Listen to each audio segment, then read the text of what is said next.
welcome to Ariel Helwani's MMA Show!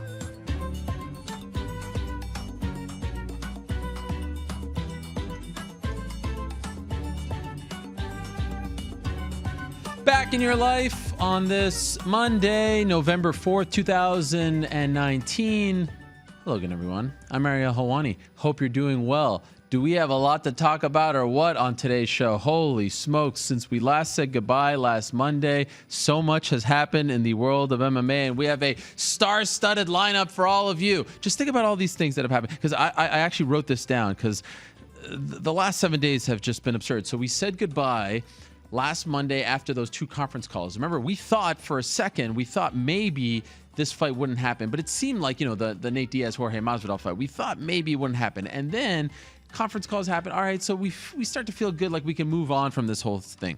Then on Wednesday, we find out Darren Till is having these visa issues that maybe he won't be able to come to New York City. We find out Jared Cannonier is a standby fighter. Wednesday night, we have the open workout. Remember that? Jorge Masvidal is pitting fans against each other to do like sparring matches. I mean, everything last week was just so different and a little bit off, but fun and unique, but just kind of different.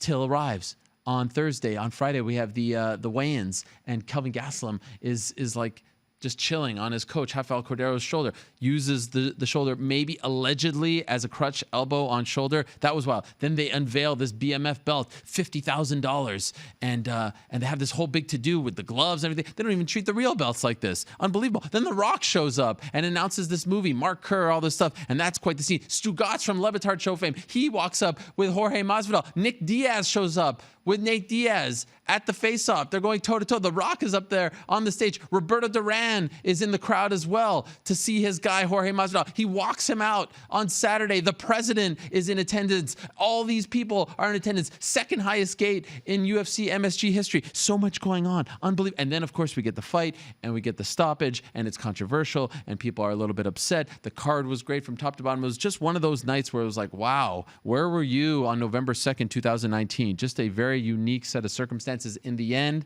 Nate Diaz loses to Jorge Masvidal via doctor stoppage, fourth round. They call it off right before, and now we wonder what happens next for Masvidal and Nate Diaz. It is a loaded lineup today. Adi Attar and Tim Simpson, two of the best managers in the game, will join us in studio later. Israel Adesanya will join us in studio later. Walt Harris will join us in studio later. Mike Perry will join us later. Walt Harris won't be in studio. Mike Perry will join us as well. Derek Lewis, Stephen Thompson, Kevin Lee, Jorge Masvidal. They will all join us. But first, let's go to the man who won in the co-main event. We thought for a second the fight wouldn't happen. It did happen. He won his middleweight debut. The pride of Liverpool himself, the man who was trying to convert me into a red, the great Darren Till, kind enough to join us at the top of the show. Yeah. There he is. Darren, how are you, my friend? Hello? Yeah, you hear me, Darren? You okay, yeah? I'm doing okay. How are you? Congratulations. Thank you. Appreciate that, Ariel. You're back home safe and sound? Yeah, I'm just about to jump in the pool. Jump in the pool? Ooh, what do we got? Is that an indoor pool or an outdoor pool? It's an indoor pool, Ariel. Look at you, Darren. You have an indoor pool in your house? Oh, fuck. It's my friends. Oh, okay. That's fine. I thought you were a high roller like that. Well, it's well-deserved. No, yeah, of course. Darren, I want to start here if possible. You said all the right things. It was really amazing to see you handle the drama, the visa, all that stuff leading up to the fight. I mean, you met with the press after the weigh-ins. Like, you really handled it so well. But deep down inside, how much stress was on your shoulders last week as you were trying to figure this out, if you'd be able to go on? Like, how were you handling it privately? I mean, good, but like also at the same time, not so good, because like out of everything, I just wanted to fight. That's what I do, and I just was so uncertain, and because for this fight here, because I'd put so much into it. Like, I'd put everything I had, everything, even like to do with money and everything. I just put everything into this. Like, to me, it was like a do or die type of fight, and then for it to possibly not happen, and then, it's. I think maybe me and Kelvin were probably in a bit of the same state of mind that week. So both of us are both mentally strong characters, But also I had to like get off a plane and do media, then make weight, and then even like the Secret Service on the Saturday, they tried to the fight might not have happened as well because I didn't have my medical yet, but they were shutting down the USADA office for the president, and then they tried to kick me out the room, but I hadn't had my medical, so they were saying that I couldn't fight. So I refused to leave the room, and then I made sure that the doctor come to my changing rooms to get my medical because that was just another thing. That was Wow. just if anything could have went wrong, it did. Oh my God. So how close was it to not happening on Saturday? Like it was so one of the bosses of the UFC, the girl, like she works for Dana. She like runs and she was like shouting at one of the guys because they were like literally shutting everywhere down and I was Kevin Lee had just left. He just left right after, and so did Derek Lewis. And then I was like just sat there, but you know I was so focused on what was coming, you know, the fight. I wasn't paying attention, and then they started talking about maybe me not fighting, and then you know I didn't even like cause a fuss here. I just thought, is this fight just not meant to happen or something? Like that's what started coming to mind. You also spoke afterwards about thinking about faking an injury and not wanting to do that. You know, you don't hear things like this from athletes, right? And I think it makes you. You don't. It makes you so much more relatable, so much more likable. We want to root for you. Have you ever thought of these things before? Has this ever crept into your mind? Ariel, let me tell you something, mate, right? You're going to hear this from me. You're not going to hear this from no one else. But every fighter thinks of them things. Every fighter asks themselves before they're going out for a fight, why are they doing this to themselves? Why me? I'm scared. I'm this. I'm that. I'm so ready. The emotions that go through you before a fight, I can't put into words for you or the viewer or the fan. I can only be real about it and say it with no vulnerability because I'm not vulnerable by saying it. You know, as I said in that interview, that was quite, you know, I was quite sad. I said I wasn't scared of the fight. I'm not scared. People know I ain't scared of fighting. I'm not scared of taking a punch or taking a takedown or an elbow. I took 50 of the bastards from Woodley. You know, it's another thing. It's the bright lights and stuff like that. They sometimes can get the better of you. And you know, I was sat in the changing rooms, Ariel, and 50 times I had to watch myself being knocked out by Masvidal in the main event. And 50 other times I had to watch Kelvin Gastelum just knocking monsters out. And, you know, it just got to me a little bit, you know, and I got a little bit frightened. That's not me being vulnerable. I'm just telling you what emotions I had. I've always said I'm going to speak from the heart. I'm going to be true. I'm not going to be this media trained whore who just says what people want to hear. I'll just say what I want to say, and either you like it or you don't. And if you like it, great. If you don't, I couldn't give two fucks. That's me. Would it be fair to say that you had a panic attack?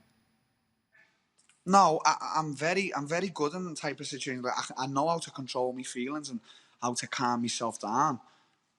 The way I put it is, I was just scared. I just got scared.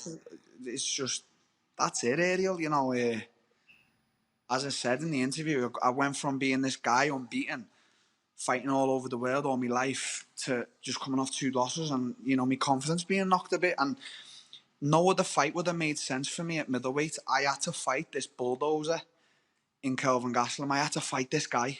I had to fight the menace, the mean machine of middleweight. And now that I've beat him, you know, he didn't touch me. You know, people can say it wasn't this barn burner, but I didn't make it like that. I made it an intelligent fight. I made it so he couldn't touch me. You know, I made it my fight, and I come out with the victory, the close-aim victory. And now, you know, I don't see any doubters now. And I'm just wondering, in the locker room, do you tell your coaches this? Do you tell them how you're feeling, or do you keep it to yourself? This is the only time I did. It was funny because, you know, I'm always great in any situation. Like fighting it's in my DNA, it's in my blood, and I was made for this. I was built for this. But then I remember just kept seeing myself getting knocked out, and kept seeing Kelvin just knock Bisping out and knock Jacare out and all these guys. And I remember just turning around to Coach Colin and just saying, "Oh fuck, what am I doing here?" And he was worried but laughing. I was like, "Oh, Col, I'm just going to tell you the truth. I'm fucking shitting myself here. And you know, just that's but you see, every fighter goes through that, Ariel, but they don't want to say it. They think that they're being weak and vulnerable. They ain't. They're not. I don't see that as vulnerability, whatever way you put it. I just see it as talking openly about your emotions. You know, don't get me wrong, Ariel. I was sat there ready to fight. Like I was sat there, and in my head, I was gonna punch a hole through Kelvin's head. But at the same time, I was also scared. That's fighting. At any point, did those feelings go away in the fight? Did you feel like, all right, I got this, or was it the entire fight that you were feeling this way until you got your hand raised? I think in the first, like he cracked me just a bit above the head with a hook, and I remember thinking, "Oh, you cheeky bastard! Now it's on. Let's fucking go. I'm gonna teach you a little lesson." And you know, but I was fighting with a lot of things there. This is one of my pet hates. I don't like to give away like excuses and that, but I did have quite a bad knee, and there was some things I wanted to do which I couldn't. And I remember on like the last low kick I threw to the outside of his leg, because I was landing them low kicks good, I just felt my knee, and I was just like, I'll just fucking get on with it till.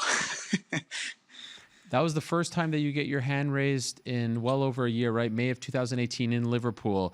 That feeling, once you got the hand raised, once they said that you won, what was that like? Did you appreciate that victory perhaps more than any other prior? Considering everything you've been through, right? I did, Ariel. I really did. I just did. I'm just on cloud nine right now, Ariel, and I haven't got. It's been such a journey for me all my life, and I'm only 26, Ariel, and I've got a lot to give, and I'm gonna give a lot more, and it's just. I always say this: it's like a roller coaster, and I don't feel like us fighters appreciate it until it actually stops and we retire.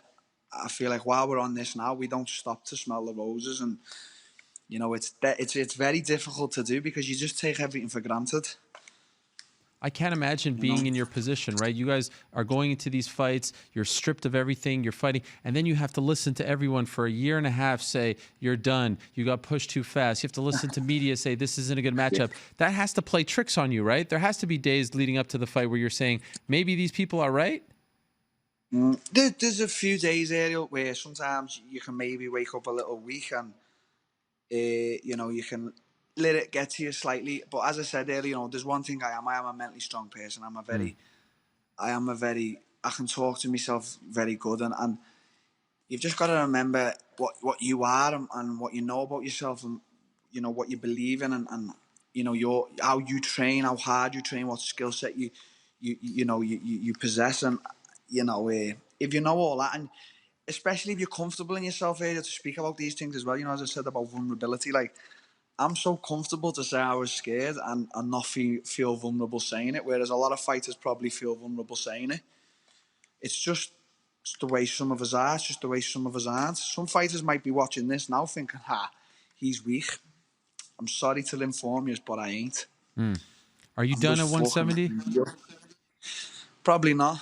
Why? Why would you even consider it? I've got a few screw looses in the head area, and I ain't too well up in this noggin, I've just took a few smacks off Kelvin, so the brain's a bit mashed, but maybe one day, Ariel, again. But for now, though, you're sticking with 185, correct? Maybe 205, I was thinking. What? Really? I will see. I told you, Ariel, I ain't scared of no man. Apart from Yoel. Right. Well, what is it about Yoel that you don't like, or that you're? No, it's just it's like a bit of a fan thing. I'm like, because my wrestler like years ago used to like love him as well as a fan, and I just watched him for years. I'm just a big fan of him. I like.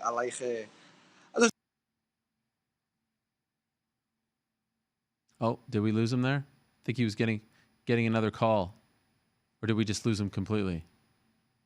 All right, we're gonna get Darren back. I love the honesty. There's something about Darren Till. I love it. He always says your name when he talks to you. Not just me, with any interview, he always says your name, and it's just always so honest and endearing. I think we're calling him now, so we'll reconnect with Darren in a moment here. But 185 got that one out of the way, got the middleweight debut out of the way, and now all of a sudden, in case you missed it, Paulo Costa injured. There's an opening there between him and Israel Adesanya, and Adesanya was sitting in the front row, eyeing him down as he was getting checked out before going into the cage. Let's see if we have Darren Till now. Darren, are you there? Yeah, Yeah. I'm on low battery, Ariel. I'm so sorry. Oh, no. How low are you? Okay, let me ask you this. Did you notice Israel eyeing you down as you were getting set to go in the octagon? Did you see this clip? Yeah, the cheeky bastard. Is this going to happen? Yeah, it's got to happen. I said in the press conference about Israel, mate, people got to stop doubting these type of people, and Israel's unbeaten. So there ain't no blueprint out there to beat him yet. So all these people need to stop saying that shit. Me and Israel need to fight. I need to provide this blueprint, and it's not about the belt. It's not about anything. It's about the destiny. And he knows. He'll come in the studio and tell you, me and him are meant to fight at some point, and we'll see. We'll fucking see if I get off these crutches first. But we're meant to fight. Next, you think possible? I don't know. I don't want to rush things here. I'm on cloud 9 from this last fight. Okay. I really am. It's not about rushing. It's not. It's about now. I want to hone my skill set. I want to get better. I've only been doing MMA 8 years, Ariel. I'm getting better. It's not about the fights as well. It's about being a true martial artist. And could you tell me about the injury? What are you dealing with right now? Well, my foot is, I think maybe a bone snapped inside of my foot or something like that, and they're just like, my knee's a little bit wobbly, so we'll see what needs to be done. Have you gotten it checked out? No, I couldn't be asked, to be honest. There. Did you suffer that in the fight or before the fight? Before the fight. You were dealing with a bone in your foot that maybe was broken? No, not the foot. My knee. The week before the fight, I know I tore my knee. Wow. And I just put it to the back of my head, and then when Kelvin first took me down, but I jumped back up, I sort of felt it a little bit, but you've gotta put these things to the back of your mind. It's like when you feel yourself getting sick, just don't give it any attention. Just forget that you feel like you're getting sick, and hopefully it goes away. Don't give it no attention. Right. This is how I like to approach these type of things, and it's worked. And so, do you think that this will stop? Like, do you think you're gonna have to be out for a while, or you're not worried about it? No. Okay. No, I'm not worried about it. I recover quite quickly. I had a little black eye on that, and it's all going. I'm a quite quick recoverer, and I know how to do my recovery well. But we'll see, Ariel. We'll just see. We'll see. People thought it was from the leg kicks from Kelvin, but my legs are fine. I'm well conditioned to take low kicks and stuff. But that's just a fight game. There's just fucking injuries are part of it. Aren't there? A lot of guys get injured all the time. Like one guy, for example, Dominic Cruz. He just always gets injured because of how hard he trains. And last thing for you, is the visa stuff all cleared up, or is this going to be a problem every time you're going to try to fight in the States? I spoke to Dana. I'm getting it sorted right now. Okay. He prohibited me from any Estes, so I know that he spoke to me with the team, and they're doing everything they can to just sort this problem out and iron it out now, Ariel, and I appreciate that from them because they didn't have to go to the lengths they did. I think Trump got involved, so really it just shows that. I think so. I'm not so sure, but I think he got a call. So I'm not so sure. I don't know. It's just fucking madness in it. Really, it's just fucking Trump speaking my name. So I don't even know what to say. It's amazing. They helped you get to the fight, and then it almost happened where you didn't go to the fight afterwards. In the end, how crazy? Yeah, as well as God. Madness. But one thing is a guy said to me, I was the first Scouser to win a fight at MSG, so that's quite nice because we've had a few Scousers who've fought hard and fell short, and so it's nice to have that little bit of history as well. Darren, well done, my friend. I'm very happy for you, and it's very well deserved. And you're always so great with the media. You're always so great and honest and open with us. To see you come back and get this victory in the face of all the doubters was a beautiful thing. So congratulations. Enjoy the victory. My best to your family. Can I just say it? Please. Yeah, I just want to say my coach Colin and the team. I like to just give them and just the belief. It's not even the way you get trained. It's just but the belief that they have in me and my coach Colin is. I get goosebumps talking about it, mate. I just want to give him a thank you. Him and the team and my friends and family just don't know how much they mean to me. And Coach Colin's just unbelievable. Well done. Thank you for that, Darren. I appreciate it. And thank you for the T-shirt, by the way. Very nice gesture on your part. I'm still considering it. Don't tell Molly, yeah. Yeah. Thanks so much, Darren. Enjoy the swim. There he is, Darren Till, kind enough to join us. What a great guy.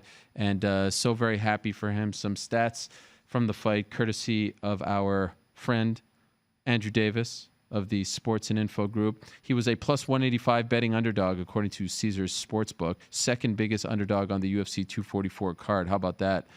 And his win over Gastelum was Till's first in the United States, first ever in the U.S. How about that? Of course, he lost that title fight to Tyron Woodley in Dallas last September. He has 6 wins, and that is tied for second most among English fighters since his debut in 2015. He's now 18-2-1 overall, 6-2-1 in the UFC. Defeated Kelvin Gastelum via split decision. I thought he won that very clearly. One judge scored it 30-27 for Kelvin Gastelum. I have no idea how that was even possible. I mean, come on, 30-20. You gotta love those classic 30-27 one ways, and then the other ways. But like, really? 30-27 for Kelvin Gastelum is just a crazy scorecard. Like, maybe you could get away with 29-28. 30-27 is just absolutely absurd, in my opinion. So anyway, Kelvin's saying online that he is going to come back, institute some changes. Darren Till now in the mix. And as I was saying before we reconnected with him, last week it was announced that Paulo Costa underwent surgery on his biceps, and he's going to be out for some time. Now, his team is telling me that he is going to be able to come back in April, not to training, but to fight. Dana White is saying, nah, it's not going to be April. It's going to be only he can return to training in April. So it's going to be way longer than that. And this is an injury that he dealt with last year as well. And so it seems as though they are going to go in a different direction. Israel Adesanya and Yoel Romero have been talking about fighting each other maybe in March. Of course, we'll have Izzy in studio later in the program. But now all of a sudden, you've got a fresh face in Darren Till. He's saying, at some point we're going to fight. Doesn't have to be next, but at some point it's going to happen. He's still very young, still just in his mid-20s. You know, we don't need to rush him at this point. Let's learn from what happened with the rushing at 170, and let's maybe scale back just a little bit. Hopefully he gets healthy, gets back on track, and we have a new player at 185. We have a new player as far as UFC superstars are concerned. This man may as well be the fighter of the year for 2019. What an amazing year for him. Let's not waste any more time. Let's say hello to the man who won in the main event on Saturday, the great Jorge Masvidal, kind enough to join us. Jorge, how are you? Very good, my brother. Thank you so much for doing this. I'm doing really well. Wow. Jorge, can I tell you something? Maybe. 2 years ago today, November 4th, 2017, you fought against Wonder Boy at MSG. 2 years ago this exact day. Isn't that amazing how far we've come? Yeah, and I'm not done yet, you know. So I'm just this moment was super surreal. I soaked it up. I spent because leading up to the fight, I don't like to think about nothing else. Crazy things like The Rock's gonna put the belt on me, the president's there, Roberto Duran, my favorite fighter of all time, is walking out on me, on top of a bunch of other amazing stuff that happened. I'm trying to think about it. I just keep telling myself, man, it's just a fight, what I like to do, and that's why I was having so much fun Saturday. And then Sunday, I let it all sink in. I soaked it all up. And now it's Monday. I'm ready for some new shit, man. Let's go. I want the next big challenge. You know, I'm not gonna fight for a little bit because I got some hand injuries I'm gonna nurse up. So I'll be back around maybe April or something like that. You know, that's what I'm thinking. I had a nice calendar year. The fights weren't always the longest, but the training camps were. They were brutal. So your boy's a little beat up and take a little rest to get better everything, and then I'm gonna come back and be involved in the biggest fight I possibly can again. You know, it's interesting. I was just doing an interview with a radio station this morning, and they're like, wow, this guy, Jorge Masvidal, they don't cover MMA. They're like, what a star. And I'm like, this guy's been doing this 16 years. Again, this doesn't happen typically in sports. For you, Could you describe the emotions on this Monday? It's like, yes, it's about time. You all are paying attention. It's about time I'm being talked about as the fighter of the year. I'm getting this love. For you, is it that kind of feeling, or is it almost maybe now emotional for you after the year that you've had, that it's all coming, to hit you, that you're the BMF champion? How do you describe the emotions that you're feeling? They're pretty good, my brother. It's awesome. But like I said, I already Men in Black myself and I already forgot about my accomplishments. I need some more trophies, I need bigger paychecks, all that shit, man. I'm selfish in that regard. I'm greedy. And this, I'm gonna flash you the belt a lot because this will be the first and last time y'all will see the belt on the Ariel show because I'm not that dude. I don't live in the past. This year was great, but 2020 is gonna be better, man, for a fact. So I want to just get after it.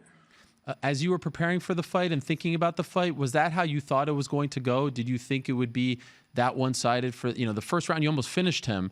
You were on the verge. Maybe you could say it was a 10-8 even. You won all 3 rounds decisively, in my opinion, and I haven't seen anyone score it otherwise. Did you envision it going that way? 100,000,000%. That was one of the many movies I had seen in my head because it's movies when I play the fights in my head and how I break it down, especially nowadays. How in depths I could get in. That was pretty accurate to what it was looking like in my head, I'm gonna change up a couple more things in the future if we do meet again, or when we meet again, and do my job again, man. I love the scrap. You can tell when I'm at my happiest point in my career, my life right now. So me being in the cage is the time that I'm most happy, man. I'm just having fun. Have you watched it again from start to finish? Not from start to finish. I got to see the first round, and then I had to do some errands and stuff still. So I haven't got to see the other 2 rounds, but I'm going to check them out after this. Okay. Have you seen the photos of his face before and after, like the stitches and all that? And if so, how do you feel now about the decision to stop? Like you said afterwards, you wanted to baptize him, but I'm wondering if you feel at peace. Like, yeah, this was the right call, and it happened, and I did this. No. I always thought it was the right call when I was seeing it because he's bleeding a lot, so I'm gonna keep touching it. And now I'm willing to risk. Yeah, it looks like a shark bite in that picture right there. Like that's a pretty nasty one.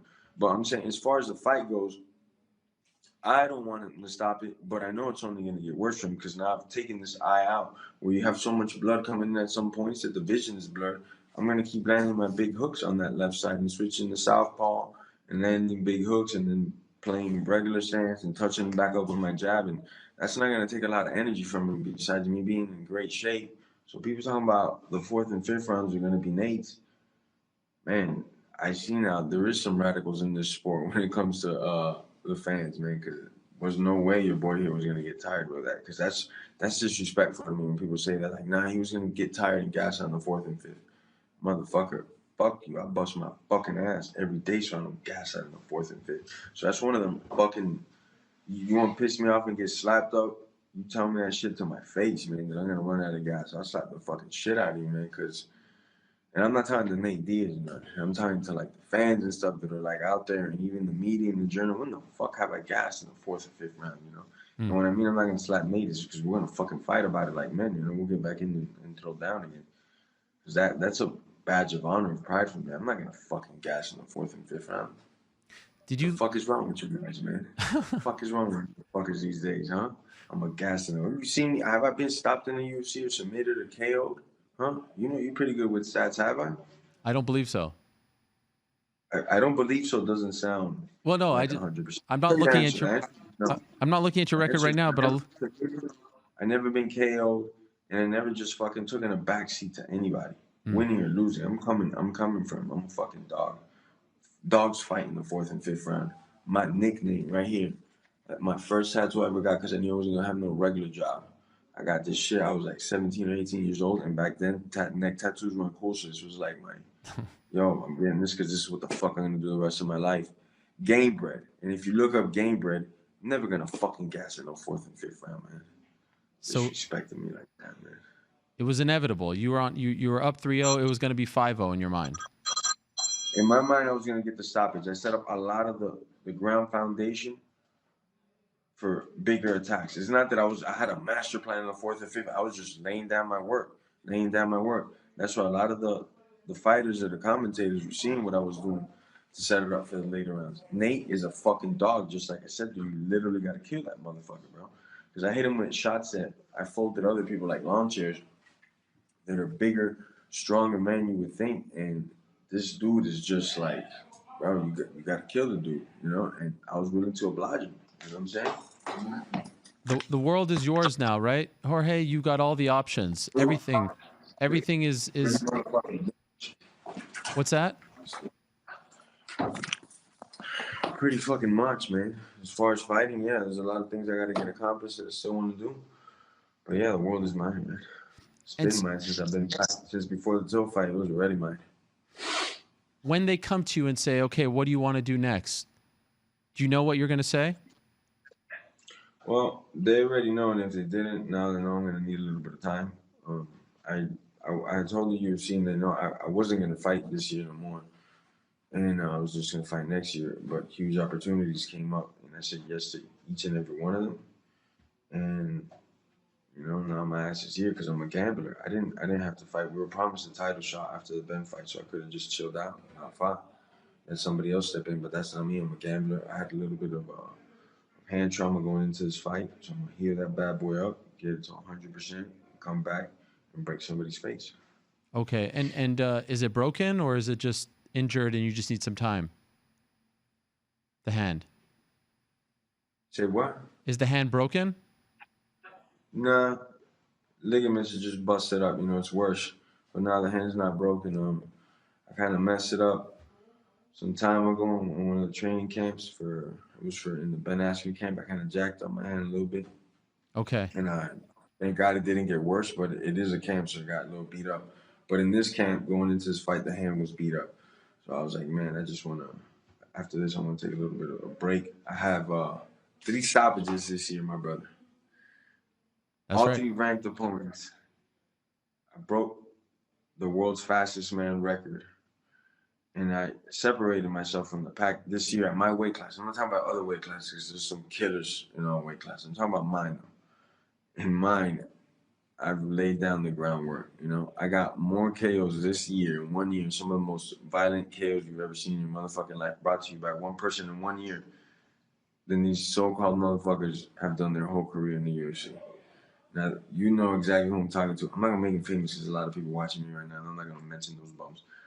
But they're coming up to hug each other soon. Their whole careers, they don't got what I got in knockouts. So I'm going to take a little break, get myself right, come back, and keep knocking people the fuck out, man. And keep pushing myself with a fucking heavy agenda and separate myself from the pack from everybody at 170 pounds. Everybody. It feels like maybe you have 3 really good options. The title fight next, Nate rematch, or Conor, right? It feels like as far as MMA is concerned, those 3 options. Is there one that interests you the most? Big money, my brother. Come on now. Whatever. Big money, my brother. That's it. What up? What you mean? Of course, Ariel. I've been doing this 16 fucking years, man. You don't think I deserve a fucking paycheck? Yes, I do. You think? Have I ducked anybody on the way up here? No. No, I fucking haven't. Now they want me to fight for the title.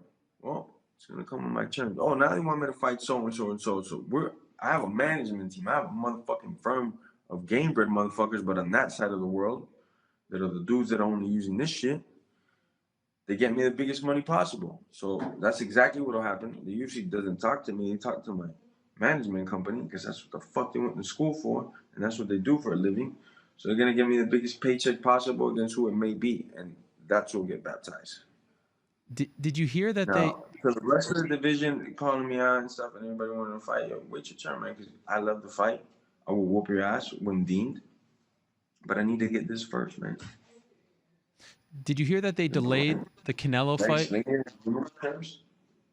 Excuse me? Did you hear that they delayed the Canelo fight until after your fight was over? The Canelo. Right. Did you hear that? Damn right. Yeah. Damn right. They don't want shit. You don't want to go heads up with the violence I bring? Nah, it's cool, bro. And let me not just self-fight myself because I'm one part of the equation. Then we got Nate Diaz that you saw what that guy was willing to go through to get a victory. It didn't even cross his mind to keep going and keep fighting to the end. I love that about that individual. So, of course, this motherfucker Oscar knew not to, man. It'd be fucking complete murder if he did, you know? Are you serious about trying to fight Canelo Alvarez? I'm dead serious about trying to fight Canelo Alvarez, man. They'd give me a nice little change. I'll take my talents over there, and I'm going for the off-button, man. I feel like I could shock the world. Is Canelo a better boxer than me? Has he thrown 10,000 jabs more than me? Because that's what he does morning and night. It's just boxing. Yeah, he's a better boxer. But can I bring some elements that boxers ain't used to that are in the legal realm of boxing and throw Canelo completely off his game? Fuck yes, man. I'm a natural bigger dude. I punch like a fucking truck as well. If I got those boxing gloves on, I'm not afraid of breaking my hand because I got that cast on. So I'll be swinging a little bit extra harder. I feel like, man, I could be a legitimate ass threat in there. You know, plus I'm a little longer than him too. It's different, you know. In a way, the Conor and Mayweather fight showed me a lot of things that I saw they were good and bad. I saw how they can't read us as well as maybe they could read a boxer, especially in the early insights of the fight because their movements are different. We don't throw an exact right hand like how they throw it, and how we cover distance is also different. And those things give them problems. The calculations for them get a little fucked up, you know.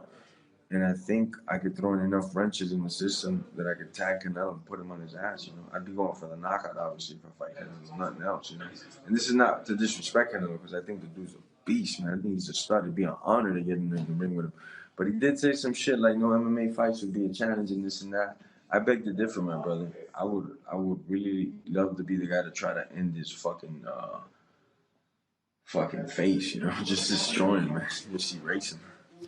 My understanding is you went to dinner with Roberto Duran on Friday night. Did he give you any advice before the fight?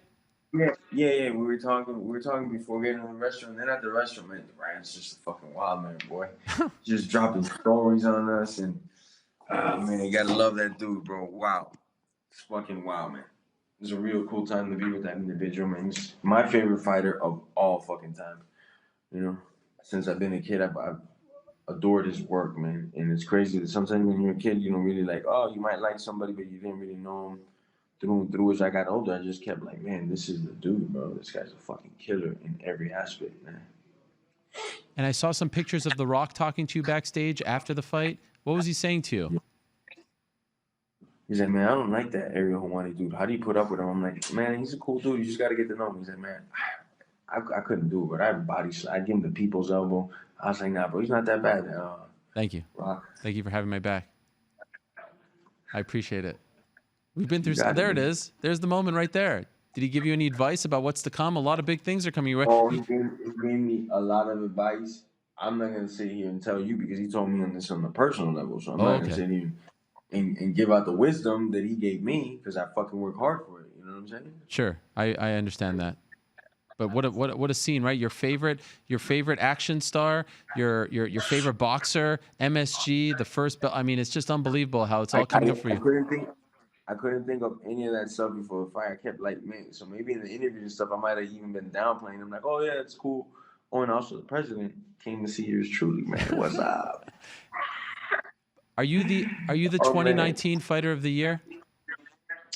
In my division, without a doubt, for a fact. There's no in my division. Come on, but I'm in the company. When you speak outside of 170 now, I'm in the company of some animals, man. So, you know, I think I had an amazing year, but I wouldn't be sad if I didn't take it because there's some fucking killers out there. Amanda Nunes, what that lady does is not right to other ladies. You know, it's scary. Izzy, man, that guy's another beast. We got Cejudo too with 2 belts. You know, I'm in the company of some serious psychopaths, man. So I don't know if I take it. If I do, awesome. I've never had that. Cool. And if I don't, not a bit of me would be sour. But I know that in my division, though, there's only one Lord of the Slum. There's only one Marafuga.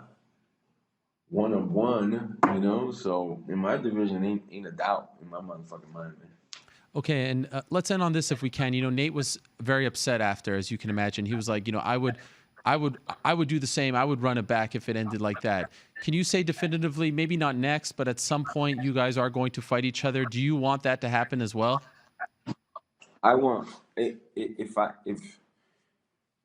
this is the only way I wouldn't take the Nate Diaz fight is if and Nate would understand, of course, because we're bad motherfuckers, is if they came up to me with an offer, they're like, hey, we want you to fight Godzilla. I'm gonna give $15 million, $30 million, XYZ dollars, $100 million. Yeah, fuck yeah, man.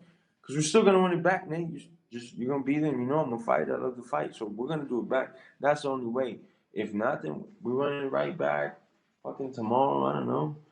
As long as I get my handsome fees met, I'm there, baby. I love to fight, man. What are we talking about? A fight? Come on, let's fucking do it then, man. Okay. I don't gotta send out emails. I don't gotta be fucking photocopying shit.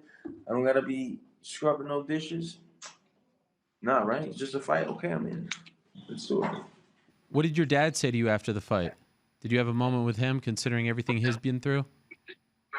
Oh yeah, you know we had a moment. We were backstage, chopping it up, and it was a little bit surreal, man. Actually, with my dad, because it started to like sink even more when me and him got alone. And he told me a couple things and shit, you know. So that was a pretty intense moment, you know, for both of us, because shit, he's been there all along and he's seen me through his journey. So he's proud of his son, man. What do you say to you? Do you mind me asking? Is that okay? And it's between two men, and most people wouldn't understand anyway. So nah, it's not really. It's some personal shit, man. You know, but it just touched in many aspects. As you can imagine, my dad's been there literally from day one. No, like for real. I came out of his nutsack. Yeah. He's been there for me since day one, my brother. You understand me? I feel you. I'm not saying it because it's a cool quote on Instagram. No, this guy's literally been there from day one. He's always had my fucking back, and I'm happy that Papa Dukes is right there with me, man. Congratulations, Jorge. I really appreciate you doing this today on this Monday. I know you're being pulled in a million different directions, but the fact that you remember the little old MMA show that was covering you back in the day means a lot to me, Jorge. I appreciate it. Look at you. You're the big time dude, trying to like act like I'm the big time dude, big time in you. No, you're the one that gets fucking corporate Jake to cut my interview short after I've waited on a whole like 20 minutes. I'm still like, yo, I like Ariel so much, I don't care, bro. You know, so he does that. Don't do that. What's that called? That's not me. Patronize me. No, fucking patronize me. I would never. Yeah. Look, this time we gave you. This time no one told me to cut short. But I just feel like you're doing like the big time thing on me to you to the. I see what you're doing, man. No, never. You know me. Same OG. Give me the hard hitting questions. I'm warmed up. Let's go. Give me the hard hitting questions. What's up, man? You want it now? Yeah, let's go. What good question you got for me? Let's go, man. Okay, let me ask you this: do you feel like you're not getting the respect that you deserve for the victory because it ended like that? Nah, from the media, from the bits and pieces I've seen, a lot of the media I think is hooking me up. Like Chell did an amazing piece breaking it down and stuff. I saw what you posted as well. I think the comments from the fans, I've read some, but it's a lot to read, so I haven't been able to read all of them.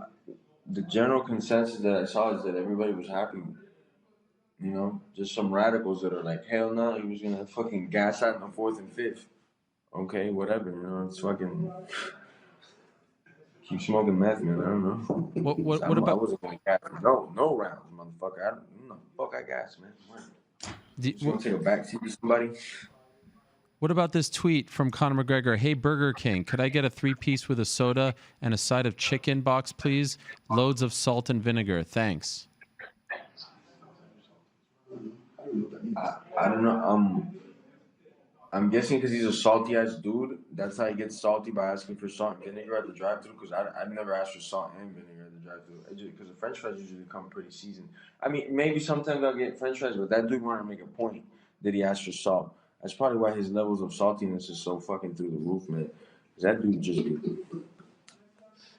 call Dana or whoever it is that you have. Tell your assistant to call Dana White and throw some numbers our way, And if you want to get your ass kicked in April, I'm here, man. If not, let's stop talking, bro. Okay. I don't care, man. I care. No, I'm talking to you. I'm talking to this dude because I'm sure you're gonna watch this. Bro, I don't care to flirt with you and go back and forth online. If we're gonna scrap. We're gonna scrap and sign the contract. Then we can do all the shit talking about. But if not, man, leave me alone, man. Don't be a bully. The word chicken. How funny is that? Me saying don't be a bully. Damn right, you better laugh, motherfucker. Yes, yes, yes. I will laugh. You say jump, I say how high. The word chicken there kind of stood out. It seemed like he was saying that you didn't want to fight him.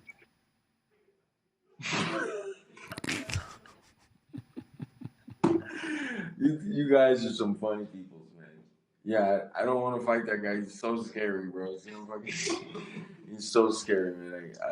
No, please, no. Not a chance. No, yeah. That guy, he's got this ominous presence that just, fuck out of my face, man. Are you kidding me with these questions? No. I thought I said good questions. Oh, sorry. Well, you were saying, I was just, thinking of what else we didn't cover. We covered a lot. It was amazing. Yeah. You gonna go get some French toast now? IHOP, pancakes, syrup? Well, I could actually get upset because my breakfast was canceled because they had told me that I was gonna eat here. Oh, no. I get here and there's no fucking food. Oh, no. See? Oh, it's here. Now, supposedly now it's here. Okay. The cameras are rolling. All right. I gave him my breakfast to come here and eat. Man, fuck y'all with the photos. I need to eat. Oh, hell yeah, there is food. I didn't lie to me. Enjoy the food, Jorge. Oh, look at this. Wow, look at this spread. Never seen a spread. That's amazing. To the winner goes the spoils. Enjoy all of that. There's Jairzinho. Congratulations, my friend. And Lou DeBono. They're all there. Jairzinho, are you going to fight Alistair Overeem in December? Bring him in. All right. I'll knock him out. Okay. Look at this. Amazing. A little cameo. Jorge. You want another surprise? Look, Sure. PayPal me $10 and I'll drop another gem for you. Okay, I got you. What's your Venmo? Okay, I'm gonna give it to you, but not on this thing. I'm gonna text you. If you can give me my $10, I'm gonna come find you. Eric. No problem. You know What's the I will. surprise? Oh, look at that guy. That guy still manages? Hey, oh. He's still around? I had no idea. I thought it was the he's Abe still behind Kawa me, show. right? Hey, BMFs never die, guy. All They right. never die. This is amazing. I could do a whole hour with this crew. Guys, about thank this you. guy? Oh, what about, You guys know there he this is. guy over here? The man who made it happen. The man of the hour. The guy who pulled all the strings. Abe. Legend. Try. Thank you. Thank you for doing this. I appreciate it. Thank you, guys. You're the man, Jorge. Congratulations. There he is. Telling you. Perhaps the fighter of the year for 2019. Gamebred himself, Dead Jorge ass. Masvidal. Unbelievable. What a moment that was. Okay, now let's move along to one of the other big winners from Saturday. The man who knocked out Gregor Gillespie. No one saw this coming. No one thought he would do this. But he did it. Motown phenom Kevin Lee joins us right now via the magic of Skype. There he is with the customary victory coffee afterwards. How are you? Is it my time now, Ariel? Yes, I'm sorry. I'm sorry. You get to meet everybody? I got to meet the You whole take crew. pictures? Yes. You got your thing in? Yes. All right, cool. Hey, those are cool AirPods. What are those? All right, what you want to talk about? What are those things in your ears? I've never seen those before. The pros. They're the pros, the new ones. I had to get it because I got a little bit of cauliflower ears. So Yeah. now they got the little tips on the end of them. I'm stepping my game up, Ariel. This is the new world, baby. Welcome to it. Well, yes. Congratulations. What a performance. I mean, be honest with me. Of all the scenarios, was that one of them that you thought was a possibility to knock him out the way in which you did? Was that something you guys talked about, envisioned before the fight? Yeah. I mean, I was just gonna let it come to me. I wasn't gonna look for it, but I feel like I had a lot more power than I've shown yet at 155. So I knew coming back down. I was like, if I hit him right, I'm gonna knock his ass into the bleachers. I'm gonna try and make a statement. That was number one, was to make a statement. I was taking him on in New York. He was from New York, and he was a big challenge, so I had to do my thing. Last time you had a knockout like that, like not a doctor stoppage or anything like that, was 2016. It has been a while since you finished someone via, KO or TKO. Do you feel like this is the beginning of something new? Is this part of the resurrection, if you will, of Kevin Lee? No, I mean, it is a new chapter in my career, but that's just for me coming back down to 55 and just reminding everybody what I can do in this weight class and who the future really is down here. But to me, like I mean, I knock guys out all the time. You know what I mean? Like, and not to say like training is the same as fighting, but it's not nothing new to me. So I just haven't shown, and I've been saying that for years. I haven't shown half of what I can really do. I got a lot of fights in the UFC, but none of them have really shown the real me yet. And as I get older, that's just what you're gonna see going forward. How was the weight cut? It was smooth. I mean, it wasn't easy by any means, um, and it's never gonna be, but it was okay. Like it was just the same as any other weight cut to 55. And I feel like part of that, part of cutting that weight, and part of going through that shit, and having to kind of dig deep like that it's what makes the fight a little bit more special. It's actually, as crazy as it sounds, it's something that I really really hated, but it was something that I kind of missed a little bit. So I wasn't like really stressing throughout this one, to be honest with you. Was there any part of you during the cut that was like, man, it was way easier doing it at 170? Why am I doing this to myself? A little bit, but like I said, I kind of embraced it. I was like, it's just gonna suck. It's gonna hurt, but okay, I gotta let it hurt and just let it be what it's gonna be. Um, yeah, is it easier going up to 55? I mean, to 170? Yeah, it's easier, but is it better? Not necessarily. I feel like 55 is really my home. It's where I want to win that title first. And cutting that weight, that's just part of the game. And I feel like it put me in my zone. Even for the weight cut, I was in my zone. So um, somebody said to me, maybe like the Tuesday while I was checking in, and they was talking about how they wanted to fight and all that. And then somebody kind of chimed up out the back. This is New York, so they do that. And he was like, man, you couldn't even cut the weight. So when he said that, I was like, he got a good point. Like, half these guys, they can't even cut the weight, like let alone get in there and fight somebody like me. So why am I bitching about the weight cut so much? Like let me just embrace this shit. And even with the face-offs, they were a little like the first one at media day. It was a little funky with him staring at you, or you staring at him long, and then he stared at you, and then it seemed like at the weigh-ins you were trying to get in his line of sight. Did any of that annoy you? The fact that he wasn't looking at you? Nah, it just told me what it was. You know what I mean? I think he was really confident going into this fight. And I could kind of see that when we first arrived. I saw him for a little bit, and he wouldn't look me in my eyes. After we made a first initial eye contact, he wouldn't look at me no more. He didn't do it during any of the face off, because he just knew. Like I knew, he knew. Like you can say a lot, you can feel as confident as you want before the fight. Yeah, you could be undefeated and nobody figured you out and all that bullshit. But once it come down to it and you look a man into his eyes, then he gonna know. So nah, it didn't bother me at all. If anything, I'm starting to be a vet of this game. I'm starting to really understand how this shit works. The fight lasted less than 3 minutes, and so I'm wondering how much of that do we chalk up to the new training camp, TriStar, the people that you worked with there, or was that going to happen regardless of where you trained for this fight? No, it was definitely part of the training camp. I even got to give that to it too. If this would have been the old me, if this would have been the me that fought back in May, it would have been a much harder fight. Like I could just say that right out the gate. Like, yeah, the kick was cool, but that ain't really what made that fight happen so quickly. It was the wrestling. It was me staying in position. It was me even because look at my eye right now. I mean, it's black. You know what I mean? Like he had fast hands. He hit me, and I feel like the old me, when he hit me, I would have wanted to really try and get it back and start brawling with him, and then he would have ducked underneath me or whatever. But this one, I heard Faraz's voice in me the whole time was just to stay focused, stay calm, stay relaxed. And I feel like that's what really wanted me to fight. It wasn't even necessarily one individual technique. It was everything put together. And for that, it took the whole training camp. I went back and looked at that video that you posted from the hospital after the loss to RDA. You were really down. You posted something on IG. This guy right here. Would this guy have believed would you have believed it would have turned around this quickly, that you'd come back in your next fight and knock someone out, a previously undefeated fighter? Like, what was that guy thinking at that time? I'm not gonna say I wouldn't believe it if you told me that, because it's been a lot of crazy shit in my life that's been happening. I mean, would I believe that I was gonna do that in front of the president and make the president remember my name out of anybody else on the card? In front of, in Madison Square Garden in this huge moment.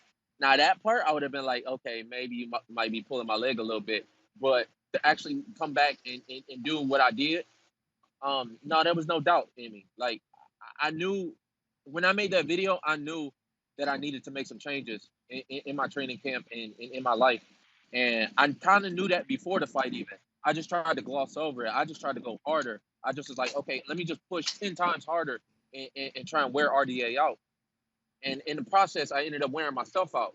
So when I made that video, that was really just to kind of reaffirm what I already knew that I had to do. And I feel like throughout the summer, I've been making them that progress. So the results just speaking for themselves. And now it's just about building on top of that. It's still some things that I can change. There's still some things that I can do better. And it's just making sure I do them things. In the next one, and that if that one gonna shock you, the next one really gonna shock you. Hit me up in 6 months from now Oh, and see where I'm at, and then we'll talk again and say, did you ever see this shit coming? And okay. I'm gonna be like, I don't know about that one. Well, honestly, you look at a guy like Masvidal, right? 2 years ago today, he loses to Wonder Boy, takes the year off, and now look at the year that he had. Like, you can find inspiration from that. It doesn't take a lot to turn things. I mean, obviously you have to win the fights and all that, and that takes a lot. Yeah. But it takes just a couple fights to turn everything around, right? Yeah, the thing is that this thing takes years. You know what I mean? People only see me, even the people now. I'm getting recognized a whole lot more, even just from Saturday now. And people see me and they automatically think you just got there. You know what I'm saying? You just jumped up. Like no, this takes years and years and years and years of building. And so when it do come, it's not really a surprise to the person that's in it because I've been doing this shit. You know what I mean? You just waking up to it. But we've been in this. Like Masvidal been fighting. You know what I'm saying? So to us, it's just keep going, keep doing what you're doing, and as long as you getting better, I'm the only one that I gotta prove something to is myself. So as long as I'm doing what I'm supposed to be doing, then that type of shit just don't happen. So Islam Makhachev, that's who you want next. Did you see he responded to you on Twitter? No, I didn't see. I don't fuck around with Twitter, Ariel. Come on, I don't even tweet you. Come He on. said, I know you don't. But he said, I don't even tweet. Even Masvidal, he called me a social media influencer, and I'm like, how the fuck? I ain't even on social media. Like he the one that's all of a sudden he's starting to dress up and throwing a little. If anything, he seemed like he running 15 models and shit. So anyway, go ahead with the question. Sorry. He wrote, What do you let's say? go Moscow, Vegas, London, doesn't matter. And then he tagged Dan Hooker and Paul Felder, sit on the bench and watch it, girls. He said, congrats, Motown Phenom. You back on the winning track. Let's do it in January. Yeah, that'd be cool. That'd be cool if they do that. I'd definitely be interested in it.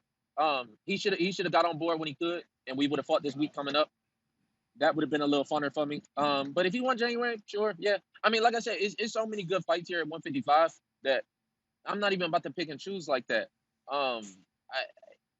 It's a lot of good fights out here. If you asking me, like my ideal fight would be somebody like Connor, but I know he ain't gonna take it. He gonna try and pull the Islam route too. He gonna try and say, oh, I need some time, blah blah blah. They ain't gonna want to do it. Like they watching me fight, and none of these motherfuckers put my name in their mouth. That's just hands down. Islam only responded because I've been barking at him for this long. But none of these dudes, they all been watching me, and nobody else will. You see it. I mean, you watch it. You follow the sport more closely than anybody else. None of these guys. I've been at this shit for years. Nobody will put my name in their mouth for a reason. What is it about this guy that why have you been talking about him for so long? And maybe now you feel like the train has left the station, but a lot of people aren't calling out Islam Makhachev. Why does he interest you? Yeah, it's always the guys that the real people know that's on the come up that kind of interests me. It's not necessarily the person with the biggest name value and all that, because he don't got a big name or he ain't got much behind him, but he can fight. So I know that when we show up on fight night, he gonna give me a good fight. The Gregor fight interests me because I knew what a challenge he was. Like even people, they're gonna look at that fight, they're gonna say, "Oh, he only lasted 3 minutes," but they don't understand. Like it take a lot more to go into it. If I would have let him wrap his hands around me or even get close to me, that would have been a really really tough fight. And he could have been one of the guys to be in top 5 like right now. And Islam, it could be that next guy. Like I see his skills and I see what he's doing. And even though not a lot of people might not know him, they might not get that to him. but I can see he can really fight, so I'd be interested in it. But to me, it's got to be a big fight. It's got to be in Moscow. It's got to be in Russia for me. Um, Even fighting him in Vegas, it's like it'd be cool, but it depend on other factors too. You know what I'm saying? Like this is professional fighting at the end of the day. This is prize fighting. So the biggest one is what I'm most interested in. The biggest one and the biggest challenge at the same Right. time. And the thing is, at 155, there's so many options that he got to get in line if he wanted. I love it, man. You know, people can say what they want about you, but no one can ever say that you shy away from the big ones, that you don't call out the biggest dog in the yard. Excuse me. That I mean, you've been calling out Khabib like we've talked about in the past, long before anyone wanted to fight Khabib Nurmagomedov. So it was so great to see you back on track, my man. After the year that you had, coming back, new weight class, knocking out a guy like that in the way in which you did, supremely impressive. So congratulations, Kevin. And one more thing, nobody can ever say, like, I mean, I don't even really feel like I made it yet. I mean, I feel like people know my name, you know what I mean? People know who I am, but I don't feel like I made it yet. But once I do, nobody can ever say that they made me. Like, I made me. Like, you don't see me unless I'm fighting, unless it's a reason. You know what I'm saying? And it's always coming from me. Ain't nobody build me up. Ain't no, I ain't got all these guys like calling me out and putting my name out there. You only see me for me. And I ain't running no Twitch, and all that shit. Like, I ain't no YouTube. I ain't doing none of that. You see me for what I do. And when I really make it, then I'm going to be a self-made motherfucker. And I feel like I'm, like, one of the last in the game to do that. Well done. But And you I still have appreciate many it, years to go. Well done, my man. Congratulations. Enjoy the victory. Thank you. I'm going to try and heal this up real quick. But All right. appreciate you. I won't hold you too long. I ain't going to have you meet my team and all that. I run solo anyway. So I'm going to sit here and finish my breakfast. Enjoy it. Enjoy it. It is well deserved. There he is, Kevin Lee, joining us. And it's so great to have all these big winners from Saturday. Maybe the biggest card of the year. We go from Darren Till to, of course, Jorge Masvidal to Kevin Lee. Now let's talk about a man who had a phenomenal performance on Saturday. How about this man, Wonderboy Thompson? Great win over Vicente Luque. Congratulations, Steven. How are you? Feeling good, man. Just a little broken up a little bit, bruised up, but I'm feeling all right, man. Especially coming home with the W, always puts a smile on my face. When you say broken, do you mean actual broken bones? Yeah, I'm pretty sure I broke both my hands. Wow. Broke this knuckle here on Vicente's head and my front knuckle here. Got the Professor Clump hands going on. Wow. But yeah, man. I mean, he's tough. I did that. I remember going out of the second round and letting my coaches know that my hands are definitely broken. So third round, I threw them anyway. So wanted to go out there and put on a good show for the fans and come home with that W. Try to put them away. So I had to let the hands fly. In your great career, have you ever had a situation where you broke both hands in a fight? Actually, the fight against Masvidal, I ended up breaking both my thumbs in the first round, and I had to finish both the second and third round with broken thumbs. But that's the only time. I've never broken my hands before. Me being a old school karate guy, we do a lot of hand conditioning. Ever since I was a little kid. So first time I've actually broken my hands goes to show how tough Vicente Luque and how he's got a skull of granite for sure. I don't know if you recognize this, but your win over Masvidal was exactly 2 years ago today. And it's amazing to see, how much has happened in those 2 years, right? And I'm wondering, you being on, the main card, but under him and seeing how big he became, was that kind of weird for you? Like, you beat the guy 2 years ago, MSG, and then he disappears, and now he's become this massive star. Was it weird for you to be under him, considering, the fact that you won just 2 years ago against him? You know what? That is kind of crazy for sure. I mean, wow, 2 years ago. Yeah. You was UFC 217 at Madison Square Garden. That's pretty crazy. I'm fighting on the undercard of this guy. Yeah. To me, that's kind of inspirational. After beating him and me just getting knocked out by Anthony Pettis, knowing that if I, come back and I put the work in, some good wins in, I could be back over the top of the game, maybe fight for the title again this time next year. And so one of my big questions going into the fight was, anytime you see someone get knocked out for the first time, you wonder how they're going to respond, especially someone who comes from a striking background. Will they be a little tentative, a little gun shy? It didn't seem like that was the case at all with you. In fact, you seemed very aggressive, like that was not a part of your psyche at all. Deep down, though, like behind the scenes, could you tell us, were you doubting yourself? Were you a little more nervous considering how the last fight went? Yeah, of course, everything pops in your head when you're walking out to the octagon. Being in the back, in the hotel room, leading up to the fight, you got these things that pop in your head like, man, is your head still the same? You know, you're not getting any younger. I know that for sure. But, you know, once I have those things pop in my head, I kind of filter those out, put game plan in there, put positive things in there, and try and keep my mind off those thoughts. You know what I'm saying? So, because that, you know, if you sit there and dwell on them a lot, it can definitely affect you negatively, you know, in the situation, the fight. So, you know what? I blocked all that out. I went out there, you know, ready to ready to die basically, you know, like a lot of these other fighters say. You know, I didn't want to be hesitant. I wanted to go out there and take it to him and kind of see if I can put this guy away, some guy who's never been put away before. um, didn't go that way, but I was definitely happy with my performance. Because he is a younger guy on a winning streak and you've been around, you fought for the belt, did you feel like this was one of those fights where they were trying to like build him off of your name and you were like, nah, not tonight. It's not going to happen tonight? Well, I think that's what he was thinking. I don't know if the UFC was thinking that, but he called me out after his fight with Mike Perry, which was an impressive fight. It could have gone both ways, but I think that Mike Perry's nose definitely turned the judge's eyes towards Vicente Luque.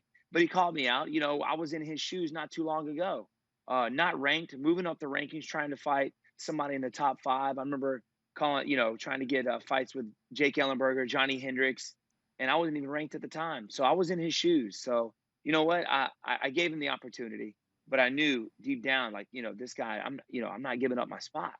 You know, I'm not going to allow this guy to move up and take my place for sure. So he's a young guy, man, and tough as nails. Lord have mercy. So it's like he's got a lot of time ahead of him. And I told him that after the fight. I was like, listen, man, you're young. You're 27. I'll be 37 in February. You got plenty of time. I definitely will be seeing him. You probably fight for the title here pretty soon. So yeah, man, it wasn't the fact that the UFC was building him up. I think he was trying to make a name. He was trying to work his way up the rankings, you know, like I did in the past. You know, you're around martial arts, combat sports every day, every hour. That's what your family is all about. You got the school and everything. And I'm just wondering, after the Pettis fight, did you feel like you needed some time off? Did you take a break from martial arts, or did you really just go back in there? Whether it was, you know, not training, but, you know, helping kids, teaching kids, things like that, or did you feel like you needed a bit of a break from that? Oh no, I was in there literally the next day, Wow. back at the school teaching classes. Wow. That is It's funny, man, because it's you know, the kids say the darndest things. You know, they're coming to class like, Mr. Steven, I saw you fight and I saw you get knocked out, man. I'm like, shut up, kid. No, I didn't say that, but but they say that, man. They definitely keep you humble for sure. What about the fact that the UFC was in your home state, South Carolina, like minutes away from where you live, and you couldn't fight on that card back in June? What did that do to you? How difficult was that? It was definitely hard. It was hard to say no to my family, hard to say no to the UFC that I wasn't going to be on that card.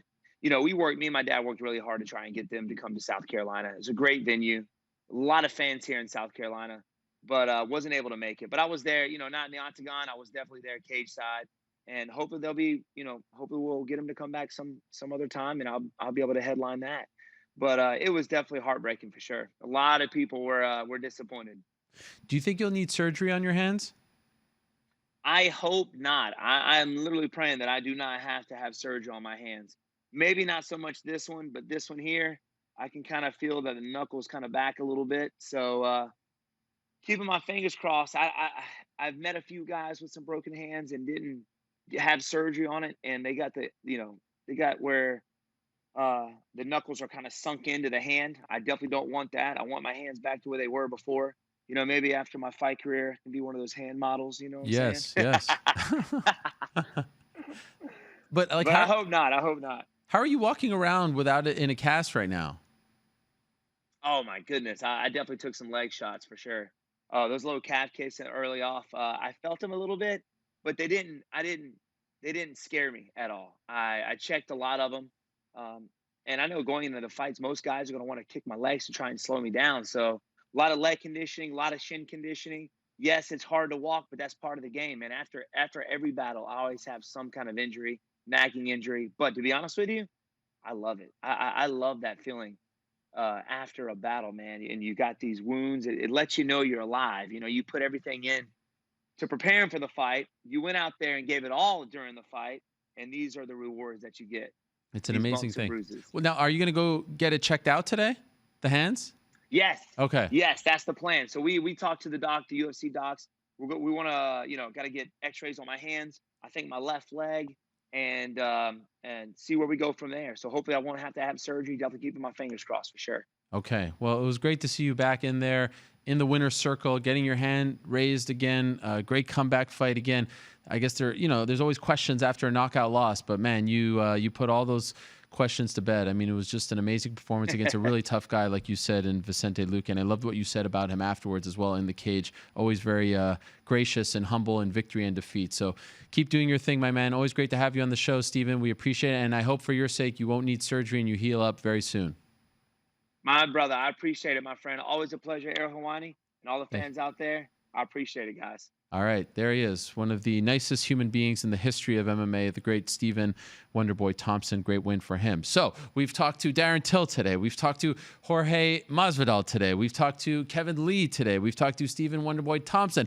All those guys with massive wins on Saturday. But another man won on the main card as well. The Black Beast. There he is, my man. Derek Lewis, big win over Bogoy Ivanov, and looking so svelte even after the fight. His face is just so slim. It's amazing. Derek, how are you? I'm okay. How you doing? I'm doing great. Thanks for asking. Congratulations. Are you happy with the performance? It was a great win. I thought it was a real close of a fight, but my performance, I believe I'm happy with it. But I also could have did a lot more than what I did. What do you mean by that? Should have been more active instead of being so hesitant to throw a punch or a kick. Why were you hesitant? Because it was just new for me, really. It felt, because I had so much energy, it just felt like I don't know if I could really go 3 rounds or what, but it just felt weird. Because of the weight loss? Because of how you were looking and feeling? Yeah. Wow, Sure, you it's felt that like- much different. Yeah. So I didn't know if I was just going to crash or what. And that whole day was just weird too, with the CIA and everything, the president being there. The time. The soon we got there, we had to wait for like at least an hour to wait in the bus before we get into the arena. So everything was turned everything off. So you felt a little off. Yeah, I felt it off. Yeah. Did you feel confident that they were going to give it to you? That, because I saw some people who did score it for him. Did you feel like you had done enough before they announced the scorecards? Not at all. I thought I lost that fight. I thought I had lost. I thought they was just give it to Blagor. Really? Yeah. You thought you lost 2 rounds to 1? Yeah. Okay. Yeah, only just because of the takedown. Yeah. That was about it. But there was nothing really going on there. Yeah, I was surprised too whenever I was on my back. I was like, I thought for sure he was gonna throw more elbow or try to ground and pound me out right then and there, but he didn't. So I was like, okay, shit, keep doing that. I'm just catch my breath. Is it true that you were trying to punch him in the scar on his chest there? Is that true? I don't know what you're talking about, the scar, but I seen the booty hole. I don't know if that was a scar or not. You were aiming for it. Yeah. By the way, are you It's sitting? rough. That thing feel rough. It does, really. But, yeah. I mean, you have to give him credit, right? To come back from something like that, getting stabbed in the chest. I mean, that's pretty tough, right? Yeah, big time. That's tough. Yeah. He's a tough guy. Like, not the kind of guy you want to, mess with. Real tough. He's probably one of the toughest opponents I ever had.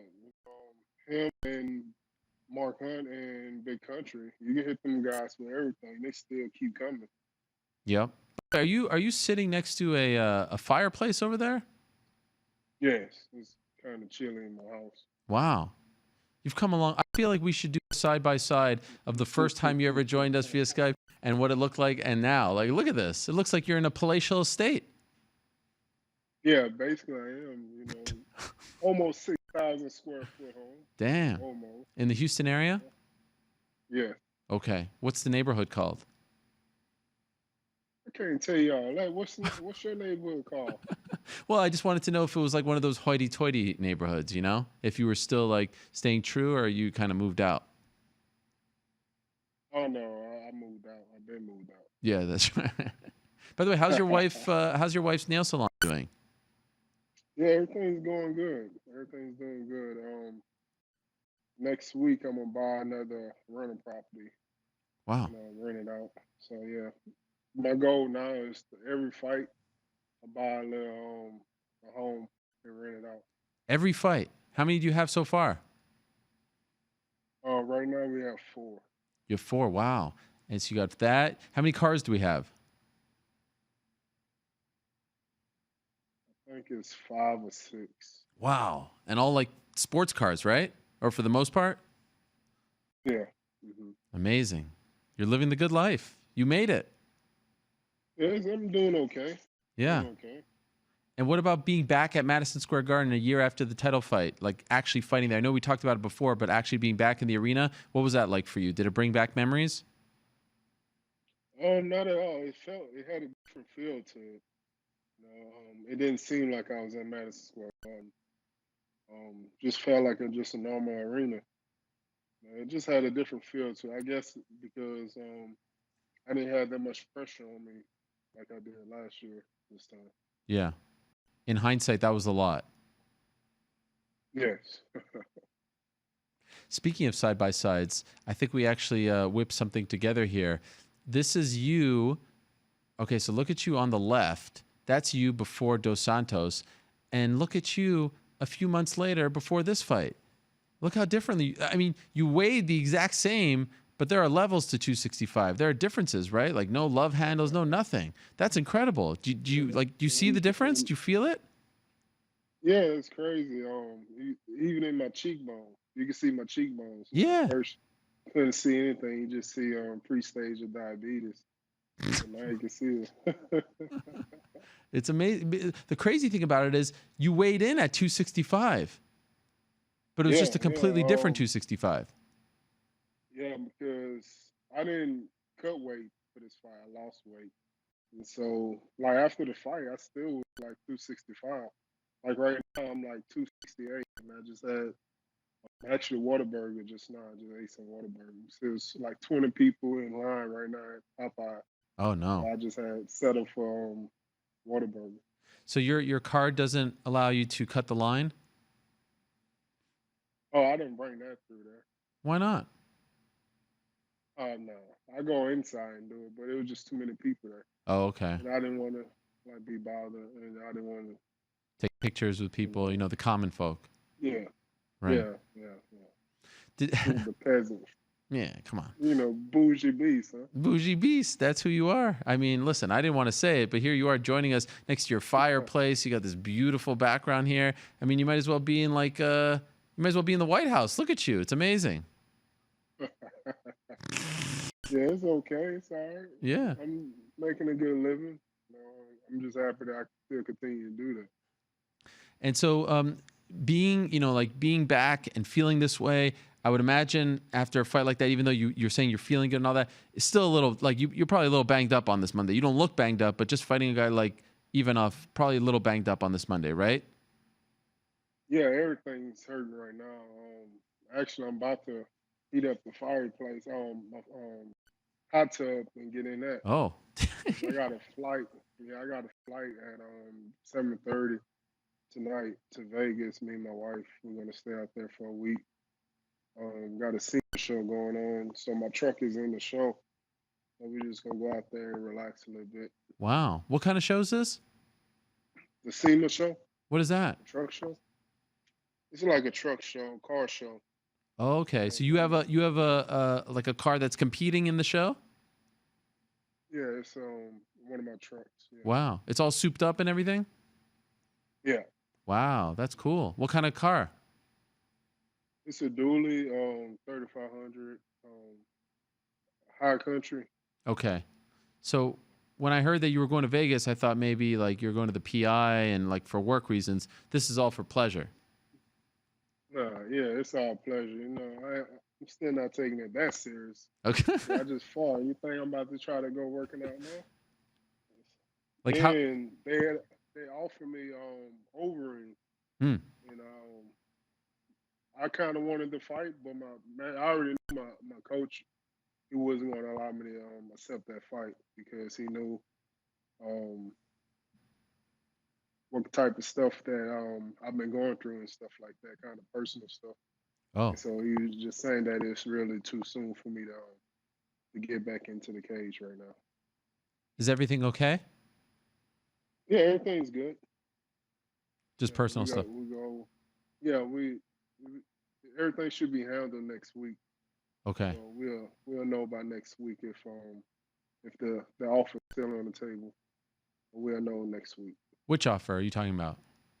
The overing. Oh, okay. So if everything gets cleared up, you are interested in the Overeem fight, but you want to deal with your personal matters first. Yes. Yeah. I heard that we actually just saw Jairzinho Rosenstruck, who was also on the card. He beat Andrei Arlovsky, knocked him out. He just actually popped in the middle of the Jorge Masvidal interview, and I'd heard that they were considering him as well, and he said he was interested in taking that fight. So maybe they're looking at both of you guys. Oh, that'd be good. That'd be good if he take it. Shit, he'll get the knockout for sure. If I don't get it, if I don't get the fight and knock Overeem out, I know for sure he'll knock Overeem out. Yeah. Because Overeem don't have a chin and he's not even off. So any punch to Overeem chin, he'll be out of there. Are you going to watch the main event, or excuse me, the co-main now, Alexander Volkov and Greg Hardy this weekend? I'm not. Okay. I'll be in Vegas. Oh, that's right. Well, you could watch it on ESPN Plus. Nah. No. I watched the highlight. Okay. Watch the highlights, but I'm not gonna ruin my Vegas trip and watching some damn Greg Hardy fight. Are you surprised he's taking this fight against a guy who's, highly ranked? Big jump up in competition. I don't know. Let's see. He finally get to prove himself. Mm-hmm. He sit up there. He run his mouth about me every time he get an interview. Every time somebody asks him something, he run his mouth about me. So that's the reason why I've been going back at him, because he's running his mouth at me. Okay, so you're waiting and seeing, but still on the radar, right? On who radar? Maybe yours or no? Shit, I'm top 5. Oh, okay. He shouldn't be on. He shouldn't be on my radar. All right. Fair enough. Well, I'm happy for you. It's great to see you back, winning, winner's circle, back in Madison Square Garden, exercising the demons, as they say, looking svelte. I mean, it's incredible. Credit to your nutritionist, Lou Giordano. Did great work, apparently, with you. And it's good to see you living that high life. I appreciate it, man. Yeah, I'm feeling real good. I'm happy. Just got to get over this personal matter, and I'll be feeling even better after that. Okay. Well, I wish you the best with whatever you're dealing with. Best to you and your family. Always appreciate you doing the show. And good luck to your truck. Will you be documenting this on your Instagram, your highly popular Instagram? Yeah, I'm going to document some of it, but it's most likely it's going to be on my YouTube channel. Oh, look at you. Houston_Beast, my YouTube channel. Yeah. Man, started from the bottom. Now we here. Derek Lewis. Yeah, man. I know you hate to see that. Yeah. Shit. It is what it is. Thank you, Derek. Talk to you soon. Thank you. Pleasure as always. There he is, the Black Beast. What a guy. Unbelievable. What a win for him on Saturday as well. I mean, we were talking to everyone. We're talking to all the big winners on Saturday. And later, we're going to be joined by Israel Adesanya. I mean, look at these names. Oh, Jorge Masvidal, he was on earlier. Oh, Darren Till, he was on earlier. Wonderboy Thompson, he was on earlier. Derek Lewis was just on, and so was Kevin Lee. I think this might be the first time that we've ever had all 5 main card winners from a big pay-per-view on the show. Andrew Davis, look into the archives, all right? 500 plus shows. See if we've ever done that, okay? Do me a favor. I think we might have done it. Anyway, before we get to our next guest, let me tell you about my good friends over at Ancestry. Your genes. What is this? Is this Russian? Oh, look at Corporate Jake, a little Russian. I feel like I need to do the dancing as you take a look at the Moscow main card. Zabit Cater this Saturday, early morning, 11 a.m. start. Anyway, your genes aren't just about you. It's something you share with the people closest to you. Uncovering potential health issues early can help empower you with information so you and your family can move toward a healthier future. This is very important, by the way. This isn't just like, oh, like, let's know about our past. This is actually really important health-related stuff. We want to introduce you all to Ancestry Health from Ancestry. With Ancestry Health, you can discover how your DNA might influence certain health conditions and the steps you take with your healthcare provider to chart a healthier path forward. Some health conditions can be influenced by genetics. Ancestry Health looks at a carefully selected set and gives you insights about how they can impact you and your family. This is what they give you. Personalized health reports that are easy to understand with actionable insights, access to genetic counseling resources, family health history tool to track generations of health. And of course, you'll also receive Ancestry DNA ethnicity results that reveal your origins. The Ancestry Health test and all other consumer health/DNA testing services looks for a variety of specific conditions and is a rule-in test. For example, this is something that they have found that if you are a match to one of these could potentially signal risks out there, certain things that you need to look out for, versus a rule-out test, which will tell you that you definitely don't have to have a risk of developing a certain condition. You got all that? Basically, what you need to know is learn from your genes and take action for your family. Go to Ancestry.com/MMA to learn more, and go to Ancestry and get your Ancestry Health Kit today. That's Ancestry.com/MMA for more. Support them because they support us. All right. Thank you very much to Derek Lewis, all the big winners. Another big story that emerged last week was that Jeff Neal and Mike Perry are fighting on the stacked UFC 245 card on December 14th. This is an unbelievable card, and this card didn't need a fight of this caliber, but holy smokes, they got it. And now here he is, the great platinum Mike Perry, joining us right now. Mike, where are you? On the side of the road? What's happening? Yeah, I am on the side of the road. I just picked up my Mercedes from the shop, from Mercedes, and it didn't even get me home. The issues that I brought it there for, they thought they had fixed it. I told them I thought it was the alternator messing with, or not charging the battery. So, and then the battery light started coming back on when I was driving home. So I'm on the side of the road with wifey. She got to help me out while we wait for the tow truck. And I get to talk to you. Oh, my. I was so mad. I was like pulling out my Instagram story. Like I wanted to talk trash to the world for my problems. Like, woe is me. And I didn't say anything because who wants to hear about bad problems? So on to the good things. I signed my bout agreement today for the Geoff Neal fight. Look forward to putting on a show at 245, trying to steal the show from the Wrestling Champions main event. And show up like a true BMF and whoop some ass. I'm a little surprised, and maybe I shouldn't be, that you're back this soon. I thought you were going to be out for at least 6 months, and then you have to train a little bit after the nose surgery. Were you always expecting to be back this soon, before the end of the year? It was kind of a thing for me, my own idea. I was just like, the way that people thought that the injury was so bad or whatever, but I was just like, yeah, I'm trying to get back in there as soon as possible. I felt good in the fight, and I want to start getting towards these 5-round fights. I got to make it through 3 rounds unscathed, though, in order to do that. So, Luke had a good fight against Wonder Boy. Wonder Boy came out looking like a whole new Wonder Boy, like one that we hadn't seen in quite some time. He was looking like a BMF that night, really trying to put the pressure on Luke. Well, maybe that's all I got to do. My next one, I really got to come to fight. I heard Nate Diaz say, oh, yeah, I was about to start fighting in the 4th and 5th rounds. Well, you had 1, 2, and 3 to fight, so why didn't you fight when the fight starts? Let's start fighting right out the gates, and until one of us shuts down, breaks, or they close the curtain. Whatever happens, the ref, the doctors, you got to go from broke from the beginning. So let's go. Let's fight. Yeah, one of the reasons why I wanted to have you on the show today was because I was wondering what you thought about what happened on Saturday night, like a BMF title fight getting stopped due to cuts. What did you think of that? Like, would you have been really annoyed if you were Nate Diaz that they would stop the cut after all that talk of BMF, that it stops via, a cut like that? No, I think that takes the sport to a new place. You can't just be a tough guy anymore. You can't just be able to take it. There's only a few guys who can take it like that. But the point is to hit and not get hit. You got to be technical.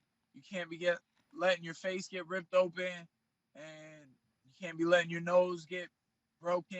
And you gotta just do better, protect yourself better. The name of the game is protect at all times, and fight, stick and move, jab, try to set up openings on your opponent, and all for this, again, not getting hit back, not getting hurt that much, so the doctor doesn't have to say anything. When you're sparring now, when you're preparing for your fight, when you're training, are you able to, what is that? What are you pointing at? Oh, I was just giving shout out to Braywood Boxing. He's a Canadian boxer who's friends with me, my boy Dario, who's a southpaw boxer who actually, he's 18-0, and I'm gonna have him come up and give me some sparring for the Geoff Neal fight. So, my bad. I didn't mean to interrupt. No. I was just wondering, can you get punched in the face now? Are you comfortable with that? I mean, I have been hit in the face since I've been back to training, but we working on not getting hit. Yeah, of course. Of course. And by the way, what happened like on the road to getting this opponent? Because Nico Price was on our show a couple weeks ago saying that he wanted to fight you. He was very down. Told us a story about you guys in the hotel and back in the day in Florida. There was Robbie Lawler out there discussed. How did we end up with Geoff Neal, and why not Nico Price? I asked the same question, but to be honest, I like it more because, Geoff already beat Nico. So it's like two birds, one stone. Mm-hmm. He's on a 4-fight win streak. I get to fight a guy like that and try to take his momentum from the win streak and show that, he may be 4-0 in the UFC, but I got 11 UFC fights. So we'll see if the experience on my end can outweigh his winning streak, and I can show him what losing is like. So, I ain't worried about who it was. I was never worried about who it was. Nico was calling my name out. They never offered that fight to me. And I was talking about it when he was, maybe we could do a Florida man's title or something like that. But even that wouldn't be Nico Price, I don't think. I think that would be me and Gamebred. Mm-hmm. Is that a fight one day that you really want? You and Masvidal, you want to test yourself against them? Masvidal's the GOAT right now. He's the man. He did his thing. I don't know if I fight for another 10 years, if I'll ever get a 5-second knockout. I got to try first, though. So, I give respect where respect is due. Kudos to him. But we're all fighters out here. Anything can happen, right? And it doesn't matter. Let me just go win my next one and the one after that. And we'll see where we go from there. And by the way, Mike, and I hope I'm not revealing too much, are you in the process of writing a book right now? Oh, a little bit, kind of. I was traveling to Seattle. I was hanging out on the West Coast during the fights, and I was hanging out with some friends and family over there. And I don't really have games and stuff on my phone, so I was just kind of in my head writing some things in my notes in my phone, and I thought, man, this is pretty good. Maybe I should publish this and finish it up and clean it up. It's like a rough draft right now. I got something. I actually sent it to you. You said I should read it on the air, but I think it's a little long for that too. So it's incredible stuff. You told me it's the next chapter of the Book of Platinum, and it is very long. Maybe I could read like one sentence. Can I read, or do you have it? You want to read it? No, please. I would love to see what you choose. Well, I'll just start from the top because I don't want to put anything out of context. How about, I know it can be hard out there for a PMP, But struggle comes in all shapes and sizes. Absorb the pain and react smoothly. In tough times, believe in yourself. So much more you can become. So much more you become distracted from the white noise of possibilities. You could experience a flow-like state or even an ultra instinct. Use phrases when you're working that potentially can be used to create mantras, which can be used as triggers or a key or an on and off switch. Whatever you think is an important working point can be a mantra. And this is amazing. Like, this is like life stuff. This is just all coming from the top of your mind. Yeah, I'm always trying to think about how I can be better, and just I tried to put all that positivity down into words that I could go back to, and the whole book of platinum becomes some type of mantra for positivity that helps me and my energy relay what we want to display, and that is winning. I love it. And it's almost like you're writing this for fighters, right? More so than anything. Yeah, but I do think that a lot of it, a lot of martial arts deals with a lot of regular things in life, and a lot of regular things in life can use martial arts to fix those things. So it's like a very broad idea of how to be better in life, no matter what you're doing. You also got married recently, and I'm wondering if that has changed you at all. And by the way, congratulations to you and the Platinum Princess. You guys are such a lovely couple together. I'm wondering if this has brought you any sort of peace, harmony, clarity. What has this done for you and to you? Yeah, it didn't really. Okay. It didn't really change anything. You know what I mean? It's like it does. I get to sit back and look at myself and be like, all the times that I'm like, oh, maybe I thought about myself as a piece of crap, or I wasn't doing so hot, or I was unmotivated. I can look at my finger or feel it on my finger and think, this girl who I think is so special, she thinks I'm special. She likes me. She went out of her way to trap your boy, to keep me around, and make sure that she tries to help me stay focused on the proper path, and so that I don't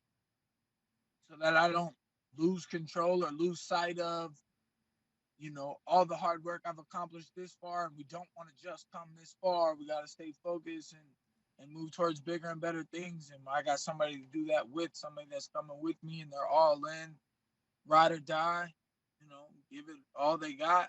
We're going to give it all we got together. And it's on to the next one, bro. You can't look back. You can't think back. You can't stay focused on that. You gotta just, what can we do now? So now I'm waiting for my car to be towed back to Mercedes, and now I might not fix it. Now I might move forward and just buy something else because my car is being a crybaby, and it's time to make changes. And really, I just gotta focus on this fight. I mean, that's usually the easiest thing for me. No matter what problems are going through my life, I just gotta get to the gym, and I don't want to just go through the motions. I want to get to the gym, and I want to really focus hard on what I want to see myself do in this fight. I gotta watch some tape and see what I want to see myself do in this fight, and it's whatever. I want to go out there and give it my all, and I want my all to be enough. I mean, you can want things all day. I want to be a billionaire too, but I might not get that. So it doesn't matter. I'm gonna go fight my ass off, bro. And by the way, I loved what you wore at your wedding. The shorts and the short sleeve tuxedo. Incredible. Only you could pull that off, by the way. I can never pull that off, but it was amazing. Well done. I don't know. I think other people can pull it off. I need to start selling those platinum yacht suits. Oh my gosh, tremendous. Now, what about the skateboarding hobby? How's that working out? Here's some footage of you recently trying out skateboarding. How's that working out? Yeah, it's I should have left the board in the gutter. What happened? I fell on it. Ugh. I fell on it like the next day, and I was like, "Oh man, I get too much money fighting." I was on the ground, like trying to breathe, looking up at God, like, "All right, if I'm okay, I won't do this no more because I got too many opportunities fighting. I don't need to be out here skateboarding. I felt like I wasn't even off the ground. The board just rolled out from under my feet and I landed on my back. And I felt all 28 years of my life hit me at once. It's like, So wait, did you actually retrieve the board? yeah, How'd you get it? You take the manhole cover off with a screwdriver or two, Oh my gosh. flathead, and then you climb down in there or you grab it with, I actually used a crutch that I had in the garage and stuck it through the wheel and pulled it out. It was a deep sewer. Wow. Okay, and so have you gotten better? Because you haven't posted any updates on your skills. I fell, and then I stopped getting on it. Okay. I told Yeah, it's not worth I it. would. I got to make $180,000 beating up Geoff Neal. Oh, yeah, because you just got a new contract not that long ago, right? Yes, I did. You're This getting is the first fight on the contract. Ooh. This is good. You feel like you're getting paid what you're worth now? Bro, I thought I was ahead of the game, and then they taxed me, and they said I had to pay so much my money that I had in taxes. Like, I thought I was about to buy a house and a new Mercedes, and then I'm crying about every dollar they want me to spend on this old Mercedes now that I paid my taxes. I still am about to get into a house with my wife. It'll be a nice lake house with a nice deep pool, and I'm gonna build a dock in the back. I want to have a fence and a backyard for the dogs now, and take it a day at a time, bro. Just move forward and try to stay positive through all the bull crap. You know, funny that I was just saying that. I thought about something when I was broken down over here. I was looking at my car and like I wanted to smash my face into the window or something. And I remembered before the Luke fight, before my nose broke. I think I broke my nose in training a couple weeks before the fight because like I got mad, and the story's online, but not like this. How I'm gonna tell it. I ran up and there was a pillar in the middle of the gym, and I was mad and I wanted to headbutt Julian, my coach. He stopped me from hitting somebody back. But it was a guy who necessarily shouldn't have been getting rounds with me or whatever. He was greener, and it's not his fault. I get mad. It's like my boy Julian said. He was like, I should have got mad because he shouldn't have been touching me. But I'll definitely take a shot to land that KO blow. So I got mad, and now they have a sign over the hole. But I ran over and I jumped up and I smashed my face, just pure nose, through this drywall. And there was like a metal beam behind it. I don't know if I hit that, but like I was bleeding, my nose was bleeding. And I'm pretty sure that's how I broke my nose. Like I weakened it. And then he kneed me and it just easily went to the side. But now there's a sign over that hole in the gym that says, "Keep calm and fight on." I like it, but I also think sometimes having that little psychopath inside of you could be used in a positive way. I could let that guy out. Maybe, I don't know, sneak a headbutt in on Geoff Neal and a right hook to the backside of the ear after and get the knockout, and get the win, and get the bonus, something. Just trying to manifest victory. Sure, yeah, I know. And also, it's great. You're on the same card as the title fight at 170, so you're like kind of aligned with those guys. Do you have a pick in that fight, Usman or Covington? Anyone you're thinking is gonna win? Sure, yeah. I like Usman. I'm gonna give Covington a problem all week long. Uh-oh. And see if he's thinking about the right things when he gets in the ring. Okay. I hope he hears about this and if he catches sight of me, it's on sight. Oh, really? So you're going to be looking for him? No, I won't be looking for him. I'll be looking to do my own thing. But if I catch a glimpse, I might sneak over. Right. He has said a lot of things about you and your wife, right? Yeah. Well, I don't know what people got, problems with us. got things to say over here. Maybe he's just looking for clout because he can't get none with that crotch sniffing style. All right. Well, for you, most importantly, it's Jeff Neal. Saturday, December 14th, Las Vegas, UFC 245. What a great addition to that card. I really appreciate you doing this, Mike, especially as your car is off to the side of the road here. Good luck with the car and with training. We'll see you out there in Las Vegas. Thank you guys so much. Thanks, Ariel. You guys are the best, man. Shout out First Round Management, Abe Power. Holla at the Guala. Appreciate it very much. There he is, Mike Perry, and what a card this is. UFC 245, December 14th, Las Vegas. Perry Neal, Caitlin Vieira returning. It's been a while since we've seen her against Irene Aldana. How about Matt Brown, Ben Saunders, Ian Heinisch going up against Omari Akhmedov? That's just the prelims. Main card is phenomenal. 10 p.m. Eastern, ESPN Plus pay-per-view. You know by now. Petr Yan, Uriah Faber, Marlon Rice, Jose Aldo at 135, Amanda Nunes, Jermaine Durandamy, Max Holloway, Alexander Volkov, Kamaru Usman, Colby Covington. 3 titles on the card. 3 titles being defended. T-Mobile Arena. This is the next pay-per-view for the UFC, and that is going down on December 14th in Las Vegas. All right, now let us move along to our next guest. And as you have probably heard over the last little under 2 weeks, we have all been hoping and praying that the Harris and Blanchard family receives some good news about the disappearance of Anaya Blanchard, the stepdaughter of UFC fighter Walt Harris. He was on our program not that long ago talking about his big win, and just a great guy who has overcome a lot.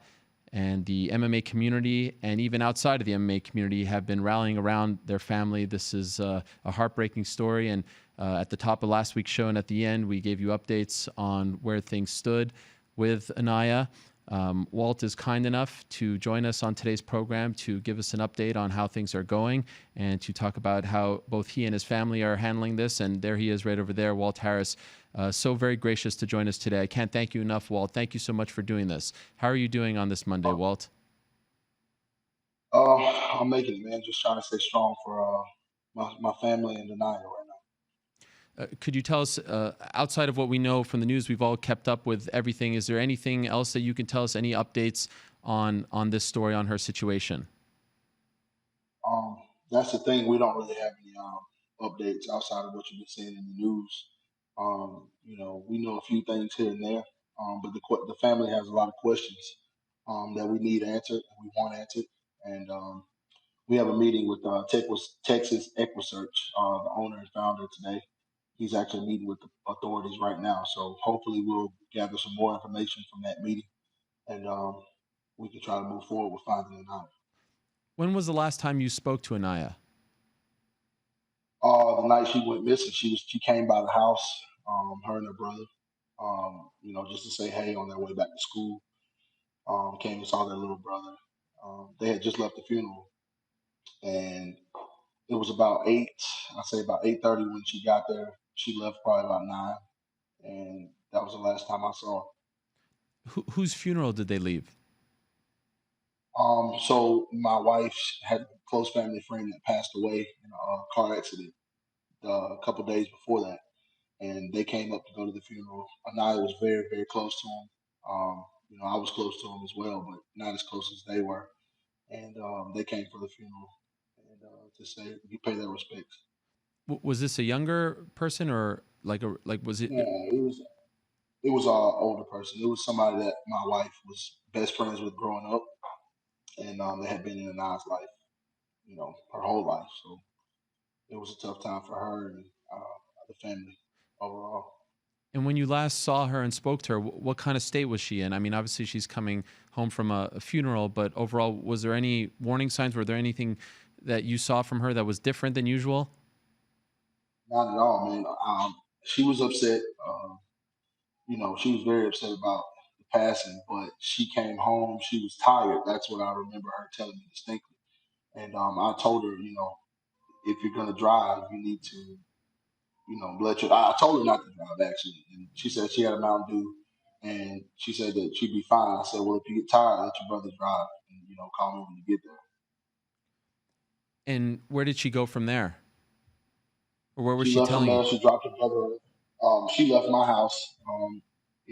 I had given her and her brother a little bit of money, just to have. And make sure she got gas and stuff like that. And she dropped her brother off around 11 o'clock. And then she seen going into a Chevron to purchase a bag of chips. And from that point on, we didn't see her.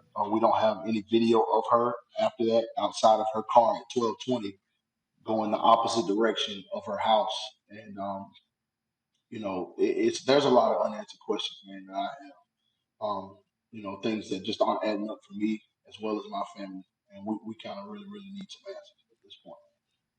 To the best of your knowledge, was she going to meet someone? Was she going to hang out with friends? Anyone? That's the thing. So she had a bunch of responsibilities the next day, and if anybody that knows my daughter, she's very responsible. She had a babysitting job where she takes the kids to school every morning, and she never misses a morning doing that. She had class, so it's unlike her to be wanting to go anywhere. And then, as far as I know, all the correspondence that I have checked, all of her social media accounts that I'm aware of, she had no correspondence with anyone else outside of Snapchat, and that was to her roommate.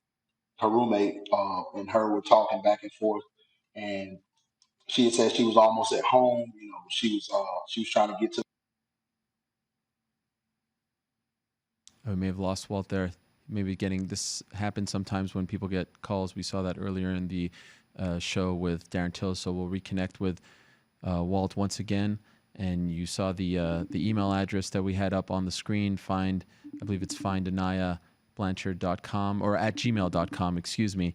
Again, can't thank him enough for taking the time out to tell us about what has happened and the latest on her situation.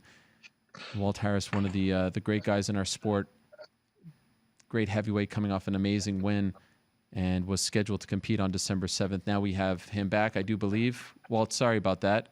Are you still there? Yeah, I'm here. Let me just get these earbuds back. Mine synced up. Okay, no problem. I'll wait for you to do that. Do you hear me now? Yeah, I think we're good now. Okay. And so you were saying that you saw on her Snapchat that she had a interaction with her roommate? Yeah. We saw the transcripts of that interaction. Her roommate actually sent them to us, and in the conversation, she's just basically saying she's going home. She's on her way. Her roommate saying that she wish she would have let her know she was going to stay up to see her, and she was going to go to bed or whatever. And then there's a point where she says that she's with this guy, and we have absolutely no correspondence of how she would have met up with a guy, and we don't even know who the guy is. No one does. So we don't know if someone took her phone. We don't know what happened. I just know that with it being as big an area as it is, with as many kids in this area going to school here, and as many people are in this town on any given weekend for a football game, they have to have more cameras. There has to be more footage of my daughter's car from a business, from a bank, something. You know what I mean? And the authorities haven't told us that they have any other footage. We only understand that they have one image of her car, which was from a tag reader, and it just captured the tag in the back of the car, and they know it's her car because, of course, by the tag. But I just have a million questions that I need answered, and today's the day for that for sure. How old is Anaya? She's 19. And you mentioned she's very responsible. She'll always show up no matter what. What kind? Can you tell us more? Like, what kind of a teenager is she? Man, just to give you a little background, I mean, I came into Anaya's life when she was 3 years old. She's been with me and my wife every day up until this point. And when I tell you she's a responsible kid, she is every bit of the word. My wife worked night shift, so it was basically me, her, and her older brother helping raise her two younger her brother and sister. She was always there for me, always supporting. She's selfless. She's just a great kid. She doesn't do things like this. That's why the alerts and the red flags went up as fast as they did, because she just doesn't run away. She doesn't, just make rash decisions. Like, she does teenage things, but nothing out of the ordinary that makes you go, okay, this is something she would do just to run away. It's just it's confusing, man. It really is. I know that she wouldn't do anything to put us in a situation like this. And the authorities have already said that they feel like she was taken up without her consent. That's what they did tell us that, which I mean, that's pretty evident. We knew that from the day we got the call that she didn't show up for work. Um, it's just there's so many different things that I need answered, and my wife feels the same way. Everybody that's close to this and close to us feels the same way. To the best of your knowledge, was she dating anyone at this time? She wasn't. She had a 2-year relationship with a great guy named Harry. In high school, they ended up, breaking up because they in college. You know how kids are. They kind of decide they want to go off and do their own thing. There was one gentleman that she was recently in contact with a week ago, I believe, or a week before she went missing. She met. We've spoken to him. I think the police have spoken with him as well. Um, they haven't said that they ruled him out or anything to that effect to me. I don't, I haven't heard anything. So yeah, I don't know. Her roommate said that that was the only guy that she knows of that in recent or to near future that she had been dealing with. So um, this person that she was speaking about in the Snapchat, no one knows who it is, and that's what leads me to believe it. Someone had her phone, put a fake name, whatever, to do whatever that they were planning to do. Um, it's just like I said, Aaron, it's just really confusing. I saw the photos of her car. What are the police telling you? Why do they think it's all banged up like that? Um, there's no one's really said definitively. I don't even think they know where it got banged up. Hmm. When what it hit. To be honest, no one's told us anything. They did say that they found some DNA in the car, but they haven't said whose. They haven't said they're chasing the suspect, or they're doing this or doing that. And I think that's the problem that I have as a father. You're just kind of sitting here speculating, which is the worst thing to be doing in this moment. But I know what I know, and I know there's a certain amount of facts that we gave authorities. And with it being 2019, I feel like there's certain things that they should be able to do to pinpoint at least where she is. At least who was with her. I think that there's things that we need to know. And I mean, I'm putting my faith in authorities in this situation. But like I said, I still have my questions and I need some answers too, and my family as well. How has it been with the authorities? Do you feel like they are doing everything possible? Do you feel like, are you frustrated with your dealings Yeah, with them? I mean, I'm frustrated to a certain extent. I feel like they're dealing with us, but they're still not telling us everything. When you look at the facts of the case, I mean, there's 12 different agencies working this case. Which is alarming in a lot of ways because if I'm not getting communication that I feel I need, then what's the deal? You know what I mean? Hmm. I just feel like as many resources that have been pulled together, they've created a task force to find her. I feel like we should have a general direction in which we should be going right now. And that's the part that's really, really frustrating. That we have all these resources and we know all these different things, but we're not getting definitive answers. So yeah, I'm just hoping that this meeting that they're having with Tim Miller from Texas EquiSearch is going to yield some results.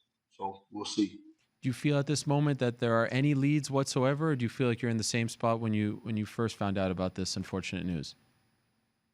I mean, I feel like there are leads, but how credible they are, Hmm. only the police would know because they have to investigate them. And we haven't been told that they ruled out this or they ruled out that. You know what I mean? I don't want to know every detail of the investigation. I just want to know the direction that you're going with the information that we know has been presented. You know what I mean? How is your wife doing? Man, it's tough, man. She's dealing with it extremely hard. She's already had to deal with the loss of a child in her life. So I mean, this is just it's tough, man. Um, but I'm trying to be strong for her as well as my children and my family because I owe that to my daughter. Um, I got to keep my head on. I do have my moments when I'm alone, of course. But as far as right now, I'm on a search, and I won't stop until I find the people responsible for this. I won't stop till I find her, and this comes to some sort of closure. You live in Alabama, correct? The area that you guys live in, is this a common thing? Has this happened? Are there stories of this? Is there any type of, is there crime there? Could you tell us about the area? Well, where we're from is in Homewood. We live to about 2 hours away from Auburn. And in our community, like this doesn't happen often. You know what I mean?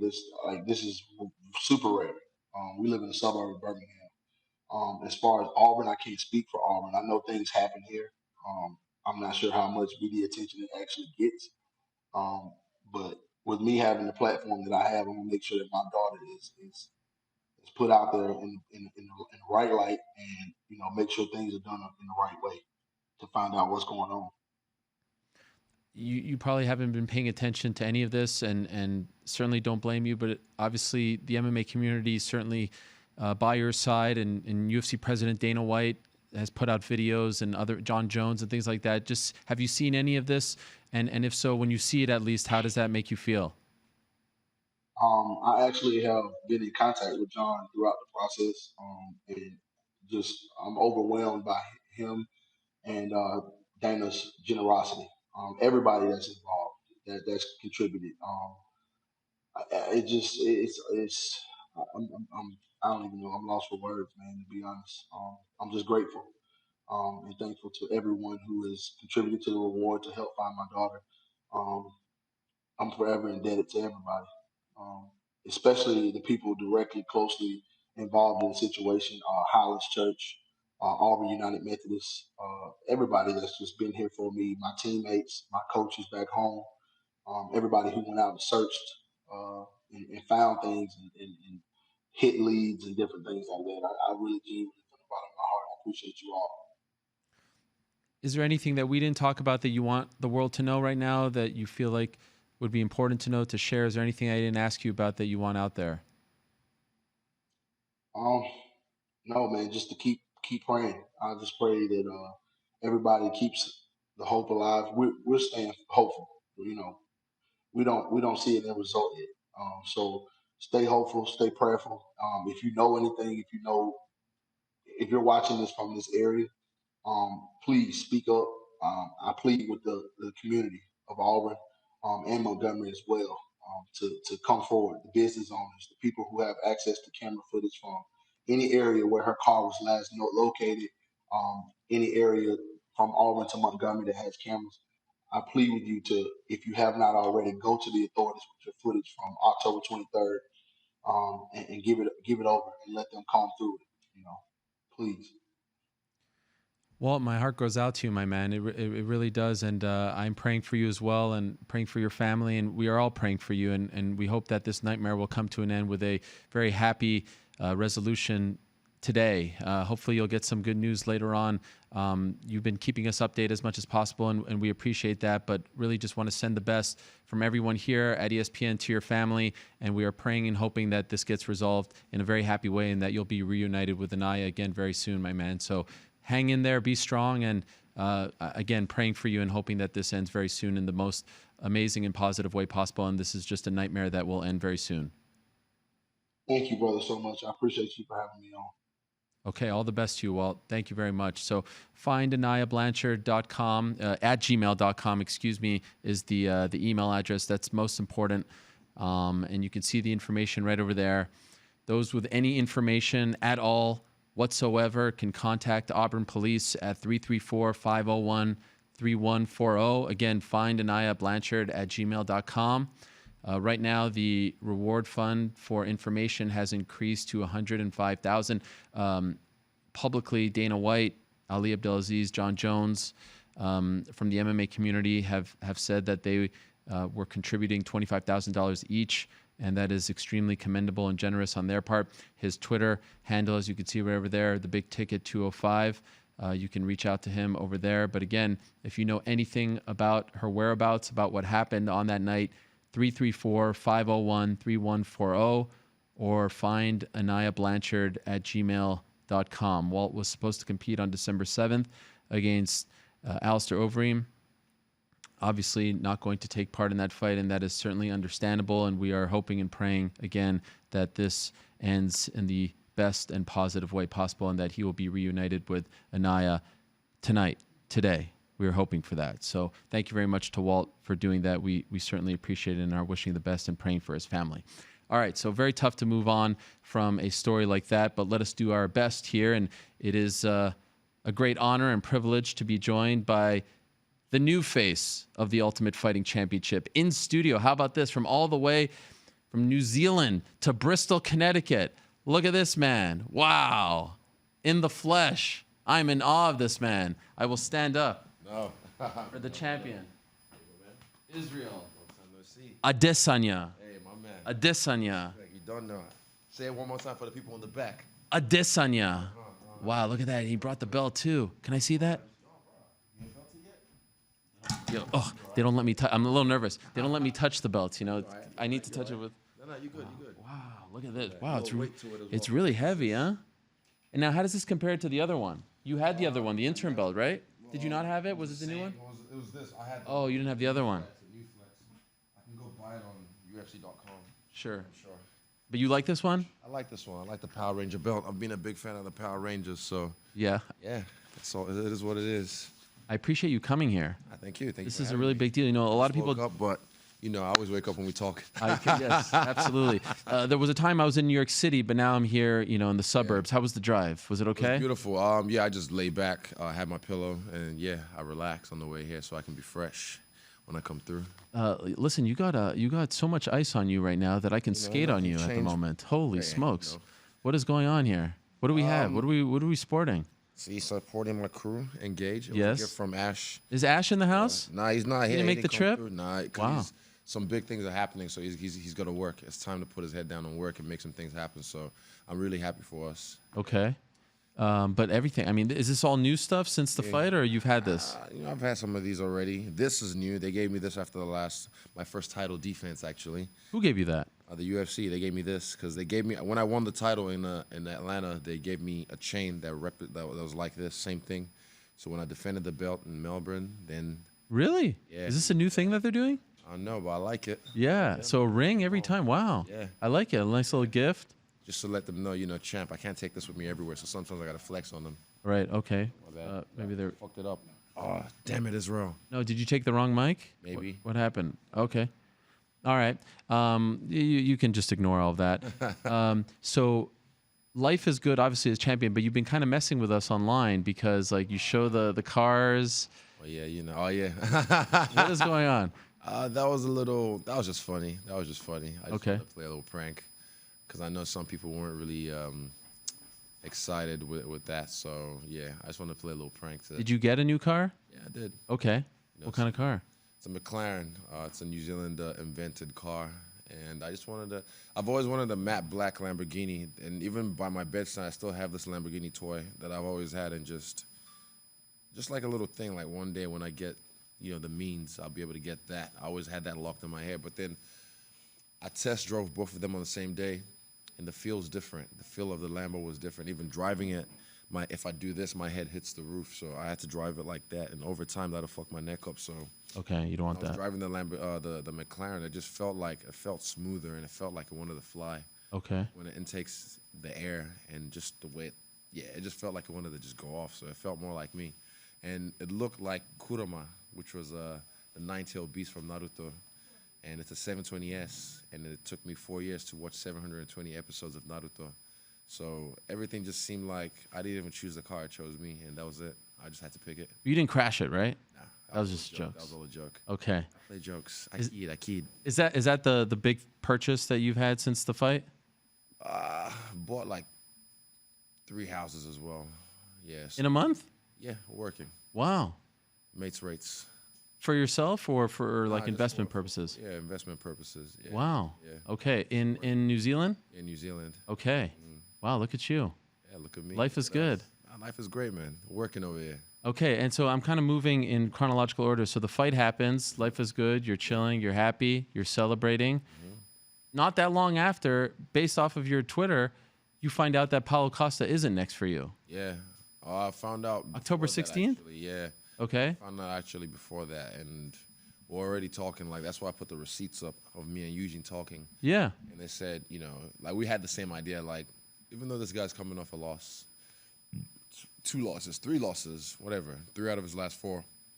You know, I'm a charitable guy. It's not about records at the end of the day. It's about beating the best guys. And everyone thinks this is the guy because he has all these big muscles. It's like Costa. They think this is the guy to do the job. This is the guy to get him out of there. So I'm like, well, let me just show you. And I'm surprised as well. A lot of the experts, they have casual brains. They don't really like they're the ones saying no, Israel doesn't have any one-shot knockout power. They're the same ones that are saying, oh, Romero's the one to take him out. They're the ones that say Kelvin's the one. They're the ones that said Brad Tavares, Brunson is the one to take him out. Really give him some problems. So I just want to shut everyone up who thinks otherwise. Okay, so that's the guy you're picking. I'm calling him out because no one's ever called him out. Even George said no one's ever called him out. So I might be the first. Okay, now Darren's the one saying he doesn't want to fight him. I'm like, why? yeah, were you surprised to hear him say that? Really surprised. I don't know if it's a tactic. Maybe he's. I don't know. I'm surprised. He said, I'll fight any man. I'll go up to heavyweight. I'll fight every man. Yeah. But Yoel, oh no. I'm like, all right, do you, boo boo? Okay, so do you like the story about Paulo? Considering everything that has been said between you guys, you've said about him, do you believe the story? No, that's why I said I don't. After seeing Icarus, I don't believe anything anyone says. Okay. What do you think? What I think, allegedly, is the word I'm going to use right now, because my peoples are looking at me. Okay. What? Shout out to Odi. My legal team's with me right now because Sure. we're working. But yeah, I don't know. I have my own suspicions, but yeah, I mean, you've seen the UFC. They've moved shows from New York to LA before. Yeah. They've kept information. Even though the new, what do you call it, USADA policy is you can't disclose anything till after the trial or whatever. And, I don't know. Hey, things happen. Someone could get whacked. Right. Yeah, let's put it that way. Okay. So you have your suspicions. Yeah. Your questions. Skeptical hippo eyes. Okay. Are you are you moving on from him at this point? I'd like to get that one out the way because he's another guy that everyone thinks is dangerous, and I think he's a dangerous guy. I think he's a guy that will beat a lot of good names in the sport, already has. And yeah, he beat Yoel, in his last fight. He scraped. I didn't think it was as dominant as it should have been, but yeah, I just want to beat everyone. I just want to beat everyone up in this division that's supposed to be the bad motherfucker. So yeah, I want to clean out the division, and he's one of them. Okay. Now, why did you come to New York? New York. I came just to watch the fights, just to work as a fan. You were invited. Yeah, I was invited. UFC brought you out. Yeah, they brought me out here. So I was gonna come initially just as a fan, but then Volko and Kai, 2 of my teammates, were gonna fight in December, and they're gonna fight in December. So I said, nah, scratch that. I'll just go to that one instead because I don't like to back and forth It's too a lot. much. But then the UFC, they made me an offer I can't refuse. So, Okay. They wanted to showcase you. yeah. This was your first time back, I would imagine, since you fought there last year. No, I actually came after I won the belt. I came through for a little holiday for about a week in New York. Yeah. Really? Yeah. You didn't tell low-key, me? She. I didn't tell nobody. Really? No, Okay. ghost. On the DL. On the DL, like power. Okay. Ghost. First time back at MSG? Or you went to MSG on that trip too? Nah, I didn't go to MSG. Okay, so first time in the building. Yeah, in the building. And that was like a breakout. That was the last one before this year, before the run that you had this year. Around this time last year. Yeah. I was there last night, which was the exact night last year when I did what I did Yep. at MSG. What was it like being back?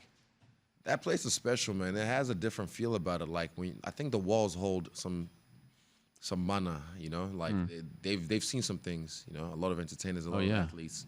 So when you're in there, you're walking through the back and you're seeing all these like pictures, all these framed pictures and memorabilia and whatnot. You're just like, fuck. And even I'm on the walls now. You are? Yeah. They put you? Yeah, they put me on there. So Dang. I'm surprised, but You weren't even a main event. I know, right? But I stole the show though. You did against Brad Tavares. You know Corporate Jake?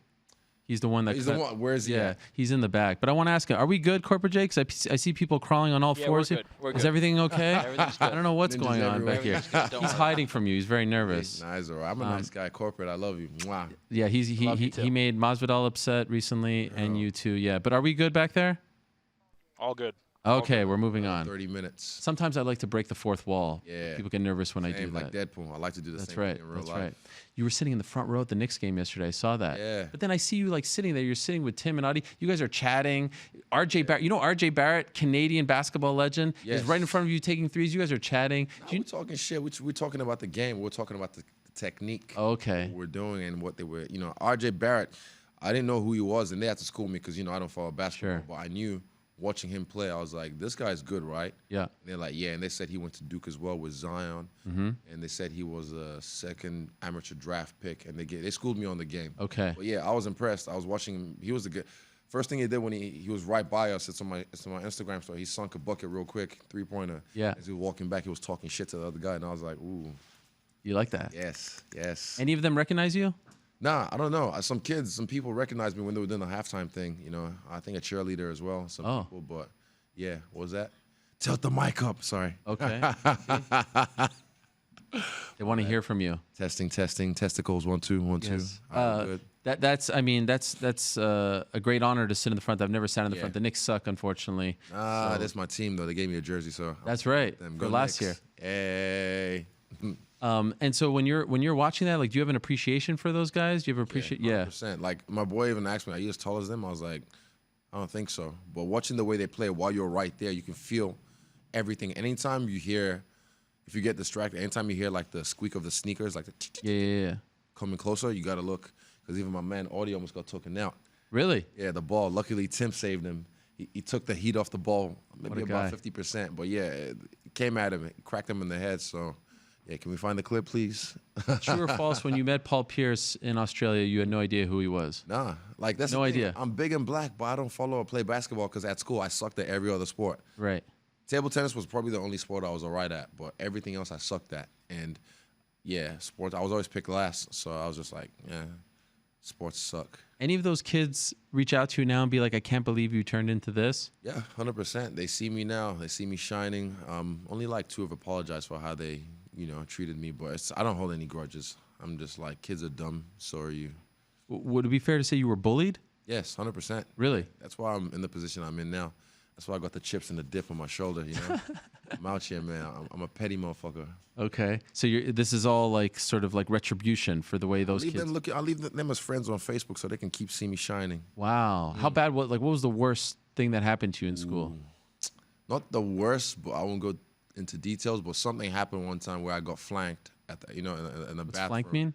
Flanked is like a term you use when they corner you. So 2 guys. Yeah. Because there was 2 exits, and I tried to run at the other one, and boom, it was like a movie. And then I took a leak in this disgusting bathroom. It was the big ones, like it's a stainless steel. Yeah. Oh It was yeah. plugged, and it was just filled with piss. Oh. And they tried to dunk me in it, but for whatever reason, big boys as well. You know how like they say the strength of a mother, like she can lift up a car if it's on top of her kid. I had the strength of like the frames. They couldn't get me in. They tried to dunk me in, and eventually I broke away and I ran away and I was crying, and I got upset. I left school, didn't come back for like 2 days. Yeah. Wow. Bad. Yeah. You didn't come back. For like 2 days, and my dad came to the school, talked to the principal, and told him like, this can't happen. Like, he's here to learn. Why the fuck? These Yeah. kids they're making it difficult for him. So, yeah, it was tough in school, but hey, life is tough. And this was in New Zealand? Yeah, in Rotorua, New Zealand. How old are you? I'm 30 now. No. At the time when this is happening. I would have been like 14. Okay. Yeah. In Nigeria, was this happening? In boarding school, yeah, a little bit, not as bad though, not really as bad. Yeah, in boarding school, like it was different because I don't know, I was quieter in boarding school, but yeah, I'm a little cheeky sometimes. I get myself into certain situations, but yeah, that one was a weird one. Yeah, I want to get baptized in some piss on someone else. Yeah. No thanks. You see these videos now that emerge of like kids beating up other I kids? see Dylan Yeah? shooting a lot of them. I don't like to watch them, to be honest, because it upsets me. But I sometimes I peek and I'm like, oh fuck, that sucks. I reached out to one of the kids through the Big Pygmy. Justin Wren. Wren, yeah, Yep. Mr. Wren. Raiden. Yeah, Raiden. Yeah, that one really fucked with me because it's so. Yeah, it's and you see it in some. I don't know. I wonder what's going through their brain when that happens, and the people that are taping as well. Like, I don't know. It's not how I think. It's not how I would act. Even as a kid, when I was getting bullied, if I saw someone getting bullied, I'd still stand up for them just because I felt like if they're my friend, I still stand up for them. But sometimes I'd have to take a step back because there's like 3 big guys picking on one little guy. I don't want to get my ass kicked as well. But if it was 1-on-1, I'd still stand up for them just to Right. try. Yeah, but life is tough, man. So yeah, it's good to go through those kind of situations and I tell those kids, don't worry, because a lot of them, they think this is how life is going to be forever. This is it. And I remember being that kid. So if I could go back and tell myself anything, is just keep going, because eventually, you know, you're not going to peak in high school. They will. I go back to the town that I was at then, and I see a lot of them now. Because even in my brain, when I think about those situations, I see them still as bigger than me. But when I go back, I'm towering over them, and they're all short and dumpy and fat. Got 5 kids to 3 different baby mamas. Damn. And yeah, I mean, life is tough. Yeah. Put it that way. Do you feel like life is different for you now back home? Is life different for me now back home? Yes and no. Like I'm still the same, because I forget I'm Stylebender all the time. Like I have to be reminded by my friends things I can and can't do, because I'm like, oh yeah, that's right. The profile's changed, the stock's risen. I don't want to fuck anything up. But people have changed, and I think people kind of like expect you to change. So sometimes they'll change first. So you know they kind of act like they don't give a fuck about you. So you don't upset them or whatever. But like, you get what I mean? Yeah. Yeah, people, and I'm like, I'm still me. You know, ain't nothing changed but the change. I feel like I'm guilty of this. Really? I keep waiting for you to change, and you haven't changed yet. What's your name again? Yeah. I'm playing. No, but I don't. Yeah, I'm nice to those who are nice to me. Even those who aren't nice to me, I still give them the benefit of the doubt. We know there's some names I won't drop, but some people who. What do you got? I mean, you see the videos. Videos? You mean? Don't worry. You do your research afterwards. Videos of people talking smack? Nah, don't worry. Well, you see. I was so close. The nose is working. Yes. Videos. Media? No. Okay. Move on. All right. We're almost there. Maybe we'll circle back to that later on. He's working. But for the most part, you feel like life is fairly similar. Yeah, fairly. I'm still the same. Like I hop out of a McLaren bare feet, looking like a homeless person. You know, that's the only thing that's changed. But I still just walk around. Even when I was in Times Square the other day, I took my boy Chance. You know, his first time in America, first time in New York. He just wanted to do all the touristy shit. So took him to Times Square, and people were like, "Man, you out here with no security?" I'm like, "Why do I need security?" Yeah, you're the toughest guy in the world. Yeah, the Beat best everyone up. motherfucker. The BMF belt, the real BMF belt, right here. And we'll get to that in a second. But I'm just wondering, have you been back to Nigeria yet? No, not after the title defense. After I won the belt, I went back. But I'm gonna go back next year. I'm gonna go back and do some things for the people, because there's a lot of things that needs to happen over there, and not just for MMA, but for the people. So I'm no politician. I'm no savior. I'm no saint. You know, but if I can inspire some people that there's hope. You know, because I saw the way they looked at me when I was over there. Yeah, if I could inspire some people, that'd be cool. Excuse me. I don't know if you know this, but I do a thing called honorable mention every single week. I do it on my my Instagram about the good people doing good things in the sport of MMA. real? We featured that where you were back teaching the kids. Oh, really? Yeah, it was great. It was a beautiful my thing that man. you Thank did. you. Yeah, no I problem. appreciate that. I mean, sometimes you like my posts. You know, I don't know if it's you or your If I see handlers them- now. No, You got a ton of PR handlers these my days. Instagram is me. That's right. That's my right. Instagram is always me. No one ever touches that. But it was amazing to see the way they were looking at you and Yeah, the way like you were that giving kid as back. well. He picked it up like that. Yeah, He was yeah. kicking the bag, and I just kind of told him what to do, and within 2 repetitions, he got it instantly. So when I say I'm the runt of my people, people think I'm joking, but I am the runt of the litter. Like, I went back, and you see bricklayers stacked. They don't have the best nutrition, but the genetics is there. They are just built different. My people, we're built different. Would it be fair to say that when you were over there, you talked a little bit like you? 100%. Yeah. Yeah.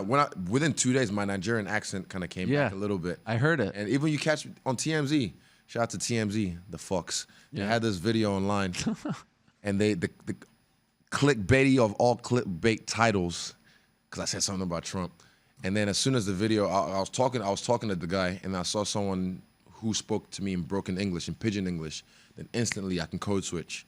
It's because I'm bistantial. You know, I go Orthodox and Southpaw. You know, I'm multilingual. Depends who I'm talking to. Even when I go back to Road to World, when I talk to my Modi friends, you know, I get real hood with it. Like, yeah, I just kind of I think it's a human trait to make people.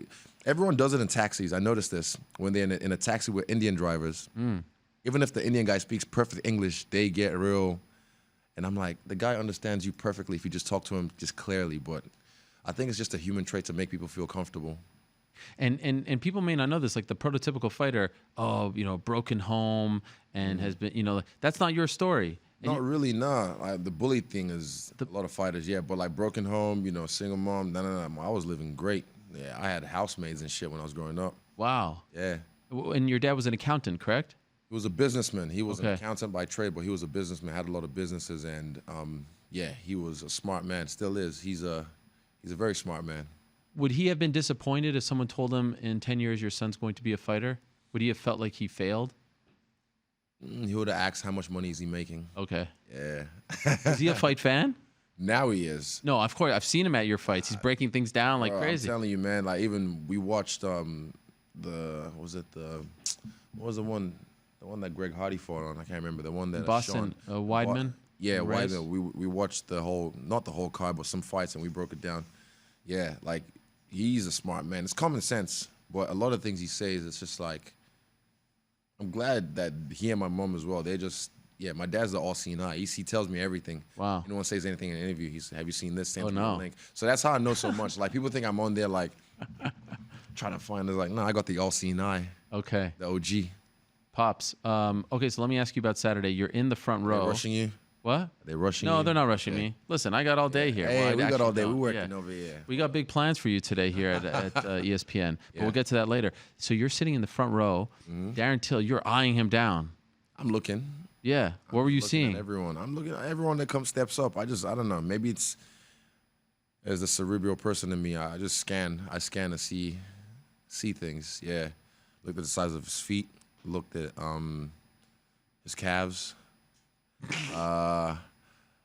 His body, because he just came up to 185. So you got the midsection always gives a good tell of what their camp is like. Sometimes there's certain people. Yeah, certain people. You know, Roy Nelson, they never gave you a tell with a guy like that.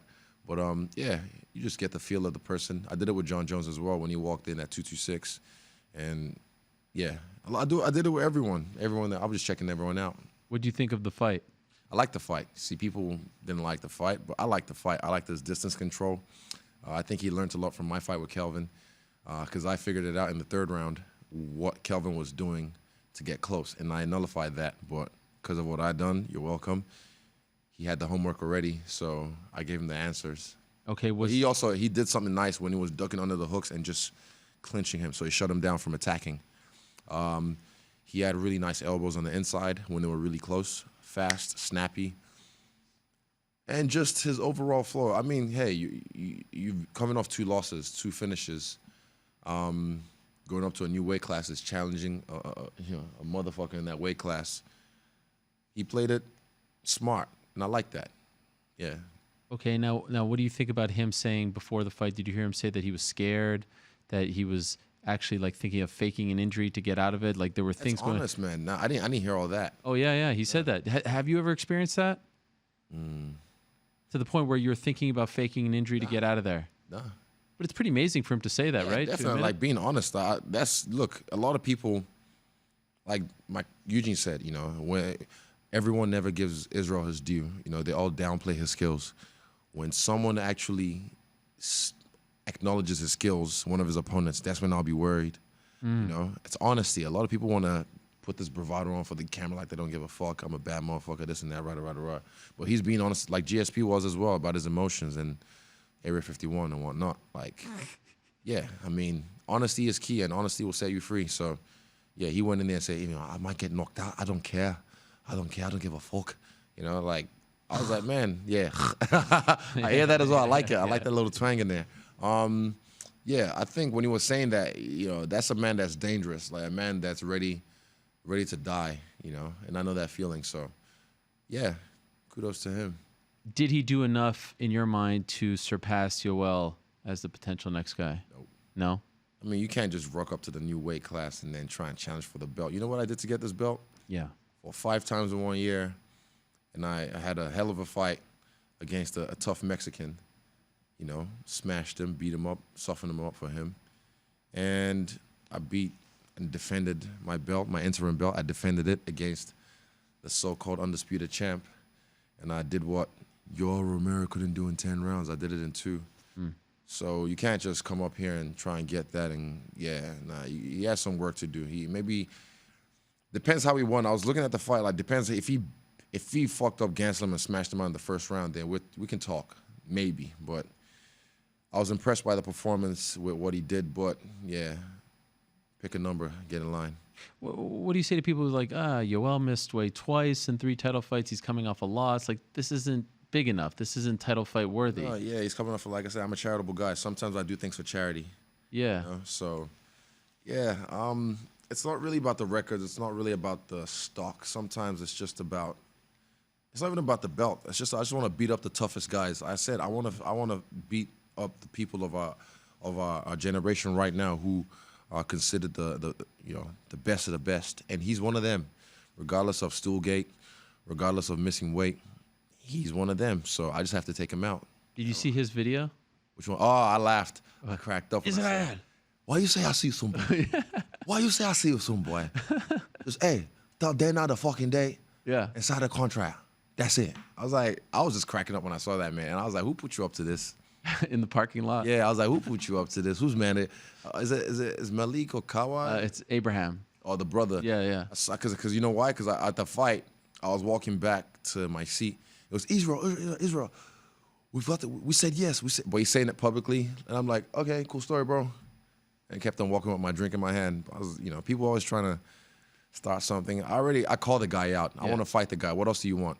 The UFC are the ones saying, oh, we don't know how to sell this. Uh-oh. That's That's the fourth wall being broken down. I like it. I'm just looking. Tell us more. Tell us more. No one's here. They went to get lunch. Tell us more. It's like the handlers aren't here. Yeah. What else do you have for me? Anyone. I see a guy on the floor Where's the tea? videotaping. That's it. Sip the tea. Well, I mean, I said I want to fight him, but Stop looking around. My man. All right, let's keep it real. Yeah. I want to fucking fight the guy. Okay. But how you gonna sell a fight to the public that they know the guy lost 3 of his last 4? Right. He sometimes decides to do things in a fight like Stoolgate. Right. Misses weight. Right. He's been pulling out a lot over the years. How you gonna sell that to the people and say he deserves a shot at the champ? But the champ's calling him out. Exactly. So fuck, let's go. Who are they saying? Ariel, my man. What? I like this guy. You're the shot caller. You Shot caller. You tell us what's Ballers. up. Come on. Well, let me think. I think if I was the UFC, allegedly, if I was the UFC, I'd say Kelvin should fight. This is why Dana has a problem. He loves me. He loves you. Want to call him right His favorite child. Yeah. FaceTime. Lock. All right. Well, I never seen you shook like this before. I ain't shook, man. Hey, am I sweating? No, My you're not. pits. I ain't shook, man. I think you are They're afraid shook to tell ones. me what's going on. I'm not afraid to tell you anything. Tell I'm me just then. telling you. I'm Prove telling me you. wrong. My man. Hey, I'll never get in trouble. I play my cards right. I like to tease. But I'm saying, I like a guy like, I think the dark horse of the division is Jared Cannonier. Interesting. Very interesting. And I even saw him at the fight, and I told him, you're making me blush. If I was white, I'd be red right now. I swear to God. But I saw him at the fight, and we shook hands. He's a nice guy, so fucking soft. I love his energy. And I said, I can't wait to fight you, man. We'll get this done eventually. And I think he needs one more fight just because you got to get him over the line. The stock has to be right. If we get that fight done, it won't really. The fight with Costa would have been fucking dope because he'd try and trash me on the mic with some broken English, and I'd embarrass him on the mic, and I'd embarrass him on the night, and that would sell. Big muscly guy. Israel, I'll go to break the guy's face. I don't like him. I will erase you. All right, cool, bro. Let me see you do it. That would have been fun. But Cannonier just needs one more fight to get him over the line. And Kelvin needs to fight Robert because they owe the fans that fight from 234, and they have the countdown already set. And, yeah, I have my predictions for that fight. I think Kelvin dusts him. Yeah, but Robert can prove me wrong. But for me now, this is where we're talking. The other people are battling behind the scenes, trying to get a new opponent. Who else is there? I mean, that's the thing. Who else is there? So some people can fight. I'm ready for February or March. Okay. I want to go ASAP. I don't want to fuck around. And even right now, after the fights, I felt FOMO, seeing everyone do their work. I felt FOMO. I feel like I have some travels to do before all the way up to December 15th. So I'm gonna cut a few of them short, just so I can get back to the gym because I want to get some work in. But some people can fight in the meantime, and then they can get ready by maybe February or March. So there's people that have fights coming up that could maybe. Hopefully, we're talking right now. But things are in the wall. You know, they're behind the wall. They're in the works. I don't want to give anything away. Corporate Jake, I'm locked in right now, but please do some digging on who has some middleweight fights coming up so that you can tell me in my ear. 'Cause I can't look it up. If we were doing it like via Skype, I'd be looking it up right now. Look it up. I don't mind. Well, I just I feel got like time. I it's rude. entertain the people. Corporate Jake will do that for me. No Any worries. chance, John Jones? John Jones, nah. See, I say I gotta. This is my new belt. It's 185. I'm the champ at that weight class, and I already have a plan to. What do you call it? They call it what's the word when you clean out the division? You know, like he has done in his division, but he hasn't moved up in weight. I've done it in boxing. I've done it in kickboxing. I'll do it in MMA eventually. So I want to clean out my division. If he wants to fight me right now, come see me at 185. I'll let him jump the queue because he's the champ at that weight class. I'll let him jump the queue. But let me do my work. And I already said 2021. He's a smart man. You see Canelo now. You saw what he did to Kovalev. And people are like, oh, he's a new pound for pound. He's a new pound for pound. I'm like, y'all must have forgot. You remember the Mayweather fight? And Mayweather did what John Jones was trying to do to me, which is show his hands, early. Fight him when he's still young, when he's still fresh. And a smart man, his coaches, they'll see the growth. They see me fight after fight after fight because I'm fighting so often. They're like, man, this guy's getting better every time. If we got to beat him, we got to beat him yesterday. You got to get him, day before yesterday because every time he's getting better. So, yeah, they're smart. But I'm saying, hey, if you want to see me, come see me. Yeah. So what about this? Let's talk about this for a second. I think we're showing some tweets here. Keep convincing maybe yourself ready. that one day you'll be ready to face. This is an old one, though. Okay, I think we might have some more. Bring some more heat. You see how I flamed him? Because I let him do all this shit. Yeah. I let him do all this shit, and I was Called busy you a just nerd. Yeah. Oh, fucking nerd. Damn it. Did that bother? Napoleon Dynamite, nunchuck skills, all that skills. I mean, let him say whatever he wants to say. But there's one day I flamed him, though. I let him know, like, I'm the internet kid. You can't fuck with me. I don't know what happened. And you went off one day. Like for a while, you weren't responding. Because I was busy enjoying life. I'm Yeah. not Twitter fingers. And then one day I had time, and I got time today. Oh, my gosh. I flamed his ass. Everything. The car, the ring. The things that people don't know about as well. There's some more. I got some more heat. Trust me, I got some more heat. Like, I'm sure.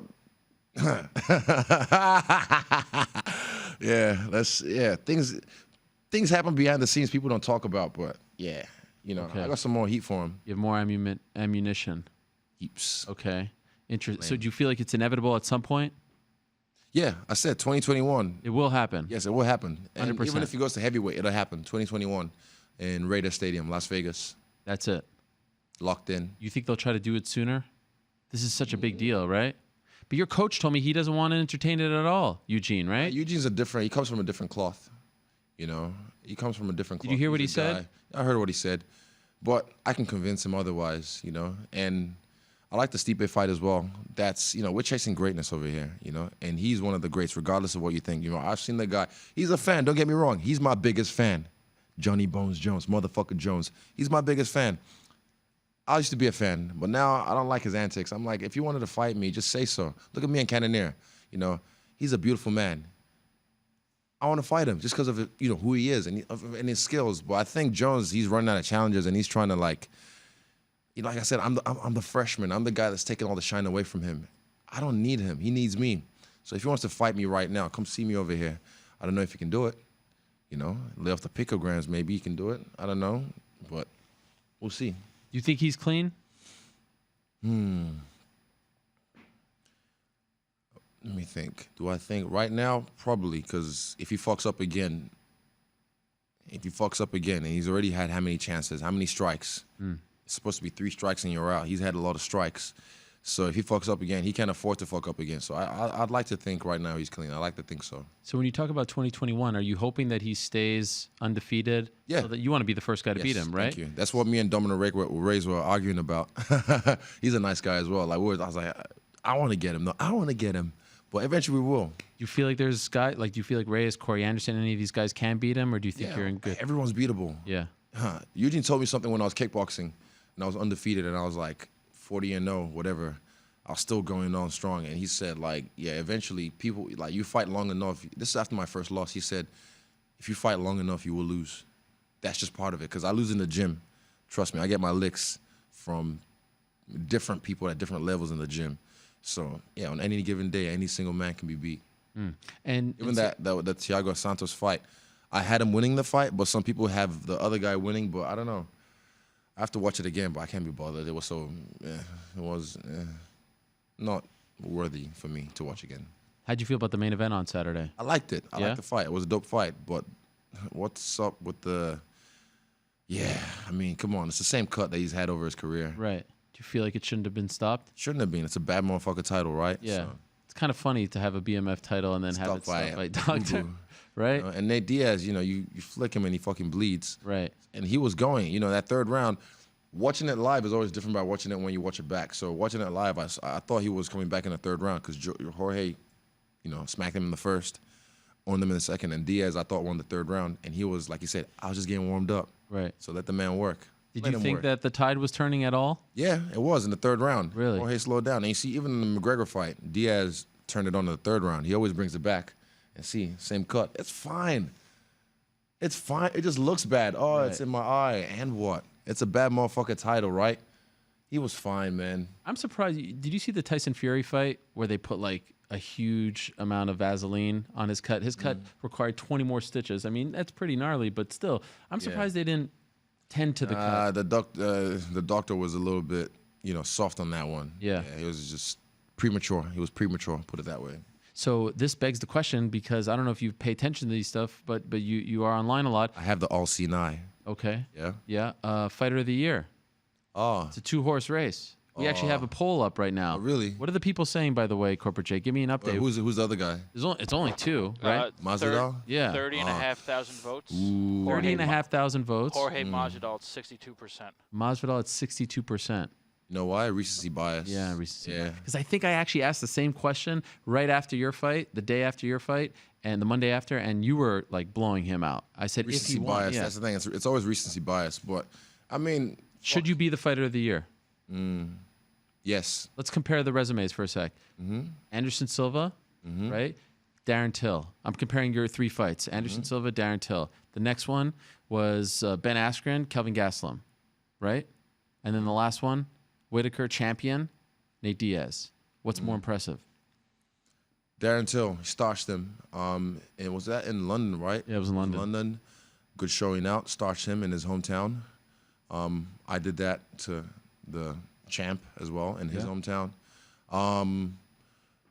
Askren, beautiful chest move. Yeah. Bang, right on 5 the money. seconds. Me, fucking movie type shit fight with Kelvin Gastelum. A Fight of the beautiful year. story. Fight of the year. Anderson Silva, me and him going toe to toe, passing the torch, goat to goat. Beautiful fight. I loved it. As a fan, it was fucking awesome to watch. This fight with Nate Diaz, back and forth a little bit and get stopped by a cut. As an objective viewer, I'll say it is tough. It is tough to pick. But I don't know. Let the people, whoever decides, it's a fight. Yeah, the fight, the people decide. Yeah, let the people decide. Let the people decide. Yeah, but recency bias can play a factor in that. But hey, if he gets it, I mean, I like the story. He rebranded himself, Street Jesus, the Resurrection. I like it when in anything, in rap, in movies, and when someone rebrands himself and then like rises. It's beautiful. He's got a beautiful story. So if he takes it, I won't be mad at it. Henry Cejudo probably third. He had the Get 2 out of fights. here. Okay, fine. I like Henry, but nah. But he didn't fight 3 times like you guys. Yeah, he didn't He do did the make work. history. Double champ. Double The champ. flyweight champ. That's The cool, but bantamweight champ came down. you know what? Yeah, put him in there. Put him in there. See, recency bias. I just fell See? prison to it as well. Yeah. Yeah, he did, and he called the shots. He did it very well, even against TJ. Like he came out when he hit him with the 4x2. I was really impressed. But it's really you two, in my opinion. I think Fight of the year, you have that right Yeah. now in the until bag. something no problem. happens tomorrow. But exactly. yes, I don't really right hold now. on to these things. Like these things are nice, but yeah, they don't really hold weight to me. So, Actually, they haven't even sent me my trophy yet. They said they were gonna send me one which trophy? Oh, for what you call it? the World MMA. Yeah. Let me tell you something. Put me on some game. 8 years in a row, right here. 8 Oh, for years. real? Yeah. You got I one? think I got 3. Really? Yeah. So Tisk. don't hold your breath. Naughty, saying. naughty. But it's nice on the resume. Yeah, I It's guess nice so. on the resume to say. Stack it up. Yeah, easy. By the way, we have the Helwani Nose Award, which costs Hey. equally as much. Last year you Who got won that? Did I? Breakthrough. Where's my one? Yeah, we only made It's one. like that. Oh, you want to throw the Well, throw the we're working stones. on it. Elizabeth's working on it. Still. Yeah. All right, I'll wait. I'm here now. So maybe you'll get That's looking nice. you'll get maybe fighter And and, it over. fight. But that's it? 2018. I'm going to give you 2019. 19. All Yeah, right. we got to wait I'll for the end of the year. I can scratch it off. No. You'll get a proper one. Proper one. I want to ask I you. won't hold my breath. We talked at the beginning about life changing and the bling bling. Do people still call it bling bling? Do kids? call Yeah, it that? yeah. Okay. Ling ling. Show me your bling bling. So, it's very interesting because now you're part of Paradigm, correct? Why are you laughing? Inside jokes. Oh, okay. Now I you're like playing to my crowd. you're part of Paradigm, right? Yeah, that's the people. That's the people. Audie and Tim. Yes, we'll talk to them in a GP. moment. And of course, one of their biggest clients, Conor McGregor, right? A couple things I want to ask you. I spoke to Conor in August, and he was very forthright about his situation. He was very open and honest. I thought about almost like watching the movie of the fighter who has it all and is seeing it slip away. Right? You're a combat sports historian. You're a connoisseur, an Seen it aficionado. all. Are you present about this? Like, do you see the warnings? You don't want to be that guy, right? You don't want. I'm not saying. I'm saying what happened to Mike Tyson, right? And all these things. Like we have seen so many great fighters explode and then lose that touch and say, oh man, you remember the great Marvin Hagler once said, "Hard to wake up when you're waking up in satin Silk sheets," sheets, right? yeah. Are you aware of all of this, and are you cognizant of not going down that road? Chance. I need you to come here for a second. I'm not Okay. gonna look you in the eyes. Come here for a second. Chance, it's your big debut. Here we go. When I'm looking at it. When we go back to Auckland, when I go back, or we go back to Melbourne, when we're all at the old HQ, Just talking to the mic. when we were sitting down and we had that meeting, what would we talk about? Chance, talking to the mic. Keeping the same energy And from day one. From day one. And for me and my crazy ass, Talking to the mic. what we talk about, like, with each other? Code words. No, not the code word. Oh, the code word, yeah. We have a code word when we need to Get out. Do each things. other. Okay. Make Oh, Sure. So I make sure these are my day ones. Shout to Chance, my man. day one. How long? End up. Oh, day -5. I don't know. Thank you, Chance, Long for that. long time. But when I go back, we had a meeting. Well, I kind of like sprung it on them because I know my ass. You guys have no idea, man. Eventually, one day, a book will come out, and I'll say some things because, I sometimes I like to push the limit with certain things in life. You see the way I live. I'm a fighter. You see my fights. With Kelvin Gastelum, I can get really crazy with it. So I had to just sit down with my people and let them know, like, we need to hold each other accountable for our actions at the end of the day. Just because life is changing, and I don't want my inner circle to, like, start to become, because they haven't shown any signs of that at all, but I just have to get ahead of it and let them know, like, look, this is going to happen. These tests are going to come, not just at me, but at you guys as well, because you're close to me. I did it with my family as well. Let my little siblings know, like, you guys are going to be tested because you're close to me. You're going to get new people coming at you. Even my brother, I just keep your dick in your pants, wrap it up, because they're going to want to be in part. They want to have the name Adesanya attached to them. Black China did it with the Kardashians. I've had these talks with my people, my close people, and I'm not going to fall victim. I'll make my own mistakes, don't get me wrong. I've made a lot of mistakes away from the spotlight, So I wasn't young, dumb, and full and calm. And, 23, youngest light heavyweight champion. If I was that, I would have done worse. But I've learned some mistakes. Worse. Wow. But I've learned from my mistakes, and I've grown. And I'm glad, I can kind of move on and make new mistakes. Okay. Yeah. Hopefully not that many. No, I'm good. I learned. What is it? Fool me once, shame on you. Fool me twice. Do you have a relationship with Conor? Not really, but we're cool. We talk online once in a while, and he's a guy that I've watched. I've watched his rise, and it's been cool to watch. Like, see that story, and seeing the way he's talking now, seeing he's going back to the old him. So it's cool. Yeah, and so to be cognizant of that, but to also get all this, like, you're like, I feel like there's a part of you, because you called all of this, you're like, here it is. Here's the stuff that I've been waiting for, but I'm gonna I'm going to slip it all. I'm going to enjoy it, right? But I'm going to Mhm. slip it all. Like I feel like if there's one guy, and maybe this will come back to haunt me, but if there's one guy we don't have to worry about, it feels like it's you, because for some reason it feels like you are aware of you're so hyper aware of everything. Like even the stuff you say about the internet and the lines and all that stuff. I don't know. I got a Expect good the feeling. unexpected. Yeah, same. I have a good feeling as well, but expect the unexpected. I know things happen. People will fabricate things just to, because I already had some shit about me. Even when I went back to where my parents live, Wanganui, I was hearing that I have 2 kids to this chick that she keeps going around telling them like her kids are mine. I'm like, what's her name? They told me her name, and I'm like, nope, never heard of her. Sorry, I don't know who that man is or who that girl is, you know. But yeah, people gonna say shit. They're always gonna make stories up. They're gonna try and fabricate something to fit their narrative to make me look bad, even just because they don't like me. But what can I do? I can just live my life, and I can just look at it and laugh at it, or I can, if you give it, sometimes if you give it what it wants, if you give it legs, if you fan the flame, you catch a blaze. So for me, I just I keep that same energy, and I make sure like I said, expect the unexpected, because I know me. Yeah, expect the unexpected. Are you comfortable with the idea that you're the new face of the UFC? Do you like that Yes. title? I don't like the title, but I just know what it is. It is what it is, and That's Max's like, line. huh? That's Max's line. Is it? It is what it is. Is it? Yeah. I've heard it before he came on the scene. No, I was just, come on, you know that. Right? I'm It not is saying what he it is. coined Yeah, it. yeah. It didn't quite, but it is what it is, though. I mean, it is. I'm the new face of the company. You know, I'm the new cash cow. Dana's looking at me and going, yes, excellent, excellent. But they know. I showed them in that last fight, like walkouts and knockouts. I mean, who else? Everyone after that walkout was hoping, just for whatever reason, they were just like, fuck this dude. I hope he loses just because he came out so confident. And I don't get that mentality. Like, why? Because I believed in myself and I did something amazing. You know, do I deserve to get knocked out cold? You know, so yeah, I went in there and, you know, nosebleeds to nosebleeds. I did what I did. So now the UFC know, okay, he is what he says he is, and what he's been, even behind the scenes, I told them, this is what I can do. Do you have a good relationship with the brass? Yeah, we're good. We're good. I have other people do the battle for me, Sure. and other things, and that's the GP. You'll talk to them soon, and I'm sure they'll. What does GP stand for? You'll find out. Ask Okay, them. I will ask them. Yeah. By the way, can you do me one favor though? What's up? Can you keep up the dancing and the walkouts? We need more. The sport is too.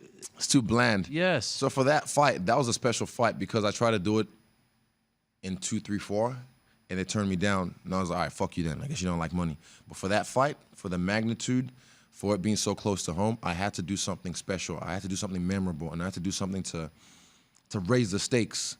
Even me, when I don't gamble much, even when I'm in Vegas, I rarely gamble.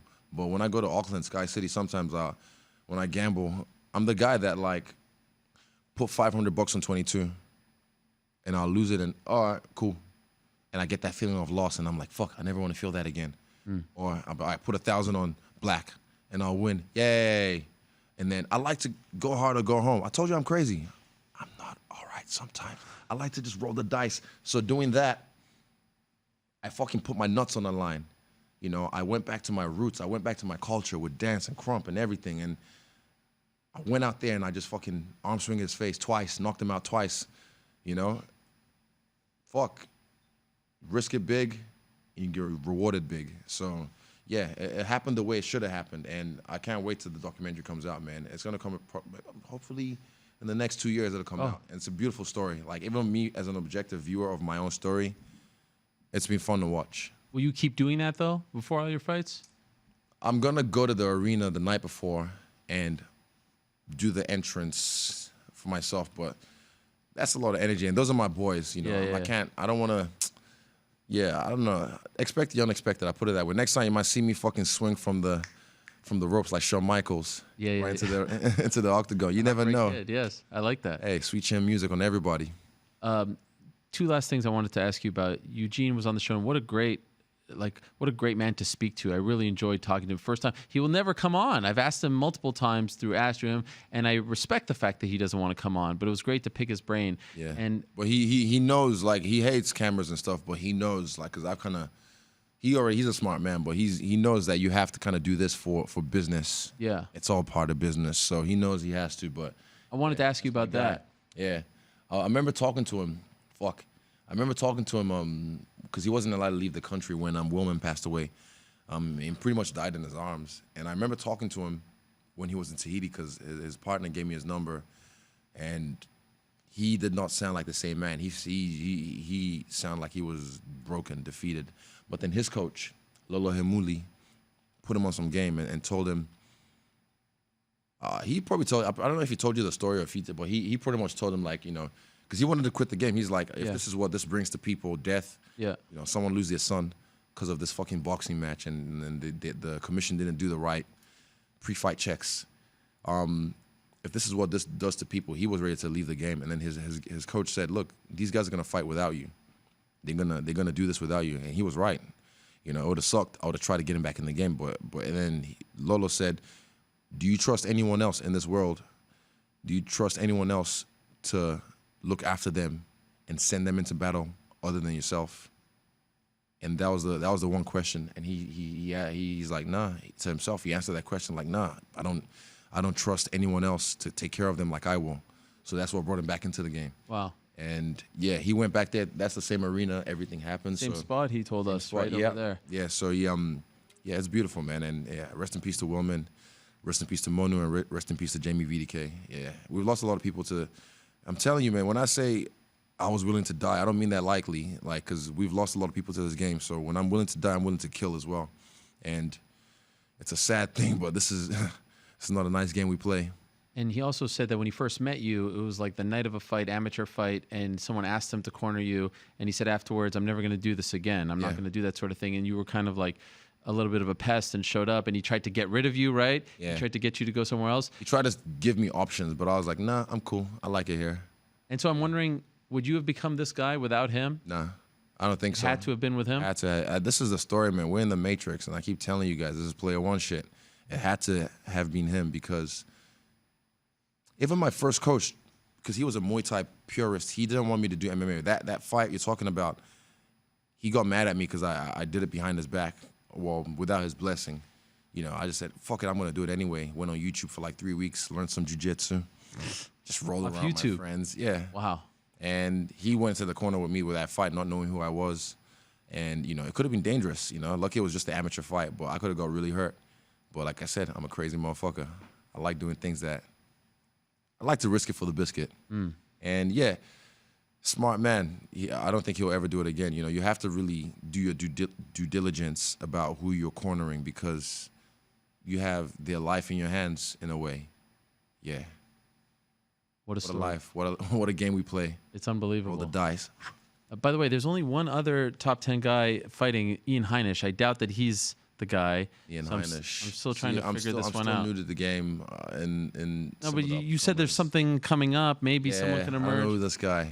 I don't know who this man is. I don't know who this man is. You're not going to tell us. You're going to come all the way to Bristol and not leave tell us. you. I showed up. I came to give you my presence. Yes. Up, no, man? this was big. I am the gift. This is amazing. 100%. This is amazing. You've got a big day ahead of you here. We're going to do some other fun things. Yeah, I believe. Should I tell the world what we're going to do later, or should I? I don't know. You can tell me. I think we're going to have a meal together. For real? Did you know about this? No. Let's eat. We'll chop some I bread. did it with your boy Action Bronson. Oh, for real? Did you see him at MSG? He was there. Nah, I haven't seen him. You didn't see him? Nah, I didn't see him. A lot of people was there. I did a thing recently with Action Gordon Ryan. Bronson. I was trying to what's his name? Gordon Ryan. Yeah, I was trying to like kick it with him, even do some work, but I've just been busy. Yeah, you're a busy guy. Yeah. All right. I want to learn some things, man. You got a lot to learn. You're only 30. Exactly. You're a young man. I want to level up. But this has been amazing. So great to have you in studio. Thank you for making the trek. Ain't nothing changed but the change. Absolutely. You said that. I'm still waiting for it, but don't worry. thus One far day you continue I'll come in with the whole entourage. To prove. I mean, this is a pretty big entourage, if I'm being honest. Wait, there's only like 5 of us. 3 of us. The rest are suits. I'm not talking about all the. Sure. No, these are my entourage. The rest are suits. I got you. And then December 14th, what a big night for your team. Yeah. With Volkanovski. I'll be there. I'll be there supporting. You know that, but I have to cancel some trips before that because I want to get back to the gym. Okay. I'm FOMO. I'm feeling FOMO right now. Yeah. All right. Oh, man. Much love, my man. Thank you so much. Always. Israel Adesanya. Adesanya. Did I do that correctly? Of course. Okay, we're going to leave the belt here as we now say hello to his man. Oh, you want to take it? All right, fine. As you take away my... you can take that too. You can take that too. This is your world, my man. We're just living in it. Let me fix this. All right, here they come. Come on, Audie. Don't be shy. We got Audie Attar here, Tim Simpson. Tim making his Helwani show debut. Act like you've been here before, Tim. I mean, really. Have a seat, guys. How are you, my friend? Audie, what a pleasure to see you. What a pleasure. Wow, look at this. Look We got at the this new star. setup. What do you think? Wow. Have you been to Bristol before? Please come closer to the microphone. Actually, no. I've never been to Bristol before. Never? Believe it or not, never. Even with Never in Connor my- back in the day? No, I just never made the trip. We always kind of, actually, Connor, I think he did one trip here a long time ago. Okay. But not with any of our clients, not in my I was over. here with MVP last year. You have to talk into the microphone. I was here with I'm MVP sorry. in March. Should we scoot See this in little like thing right this? here? Check Tighten it 1, up. 2. See that? That will I help. am a you. rookie. Yeah, I know. Are you nervous right now? I'm good. We're friends. All I think right, he's yes, shaking of a course. little bit. He's a little bit See your nervous. hand there. Well, thank you for coming, guys. I appreciate this, making the Yes. trek here to Bristol. This is amazing. Let me just ask you first about Mr. Adesanya, because I do believe it was you, Tim, who has had him on your radar for a long time. Like, you made this happen, correct? Yeah. So I mean, like, me and Israel come from the same part of the world. Like, I grew up in Australia. I'm in the US now. I grew up in Australia, and he was in New Zealand. So before anything, I was like the #1 Stylebender fan, because we like came up in the same scene, kind of. So I was like just following him all through his fights in New Zealand, and then when he's fighting in China and everything. And then when I eventually got into the job I'm in now, the first thing I did was like, oh, Audie, we need to manage this guy, Israel. So I started reaching out, and then we became friends. Shout out to Ash Belcastro. Through Ash, we kind of became friends, and then he got to a stage where he needed. He Well, realized I'll take he it one needed- step further. Okay. On his, he was, a young attorney. He was working a legal job for a big mining company in Australia, and he'd always hit me up on LinkedIn wanting a job. And fortunate for what we do, we get a lot of inquiries about job openings or internships, and he was relentless. And at the time, obviously, we didn't have any openings, so I said, look, keep the. I try to respond as best as I can to people that are aspiring to get in the business, or even the people that want to represent us, just because I just think it's the right thing to do. Because I was once there many moons ago. So I responded. I said, keep working hard and keep in touch. And then he hits me up later and says, hey, I moved to LA. I quit my job. Wow. I'm personal training and just to be out here, and I really want to get in the business. So I'm like, this kid, has shown a lot of initiative. So in his first interview, I remember one of my questions was, who is the rising star from your part of the world? And he said, Israel Adesanya. This guy's gonna be next. Wow. His first interview to me, he said, this guy's going to be the next superstar. He's so talented. He has everything from the athletic ability and also the personality that create the it factor, if you will, right? That we look for when we scout different fighters. So I credit him with that, even way back when on his first interview with me. So and fast forward today, we're fortunate now to not only call Izzy a client, but a friend, and he's a great young man, and we're fortunate to be part of him and his team. Shout out again to Ash, and shout out to Eugene and City Kickboxing as well. So It was cool. It was cool to go like full circle from fan to friend to manager, business. So it was cool. We're very lucky to work with him. It's a lot of fun, and we feel he's going to go into, globally across sports and entertainment as far as he wants to go. So. You hear that, Izzy? These aren't any Johnny-come-latelys here, all right? These are day one. hi, friend. He remembers how much he used to bother him on social media. 2014.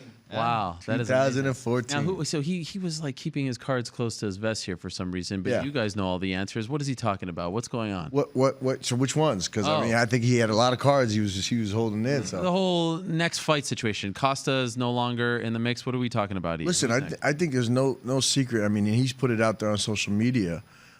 He's really willing to fight anyone, and he's willing to take on the toughest challenges. And Tim could kind of elaborate a little bit more, but that's one thing that I know about Izzy, and I think you could share out. I mean, there's not much more we can say than he's already said. Oh, come on. I think Romero's Are we looking at February, March? That's accurate. He said yeah, that. absolutely. I think with any big fight, there's steps that need to be made first. But that's Romero, the front runner?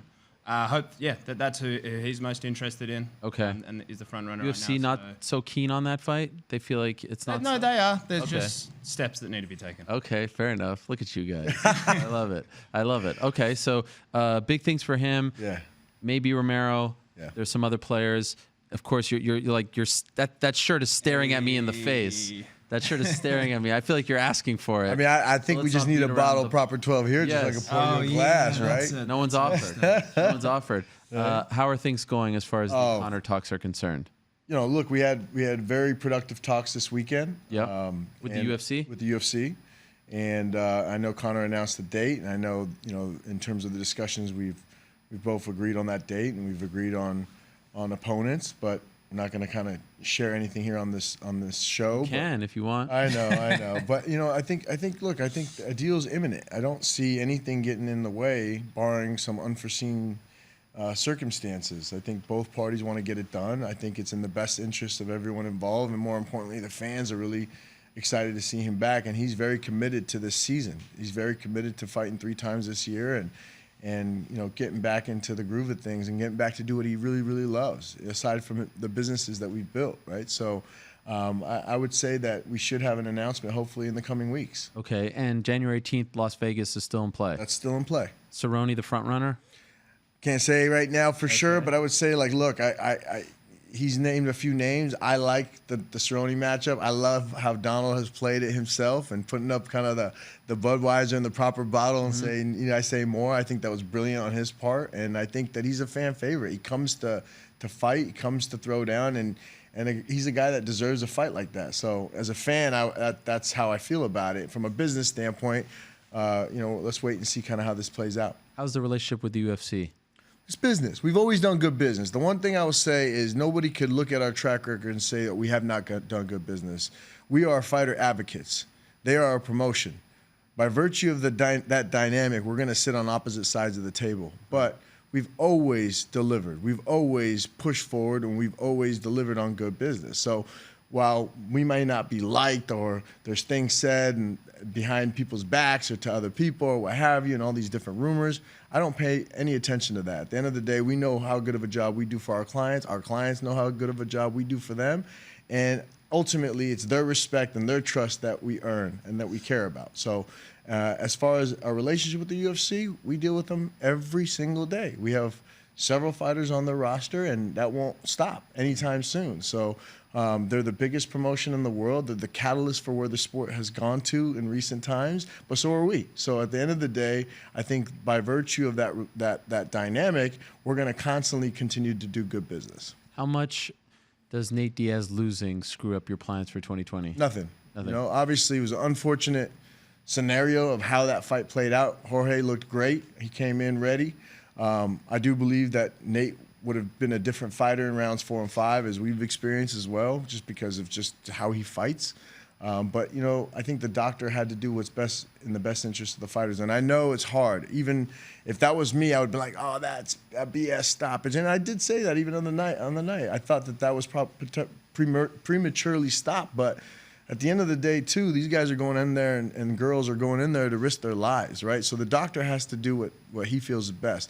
Now, do I think that if it was in Las Vegas, it would have been stopped? No, I don't think it would have been stopped in Las Vegas. I think New York is probably a little bit more conservative as a commission. But in the end, I think they're going to run it back. I think both fighters said they wanted to run it back, and the fans want to see that as well. So ultimately, I think it will go down again. Is he interested in Masvidal? I think he's definitely interested in the top fighters. I mean, look, at the end of the day, I think even Conor said it in the recent media tour we did in Ukraine and Russia.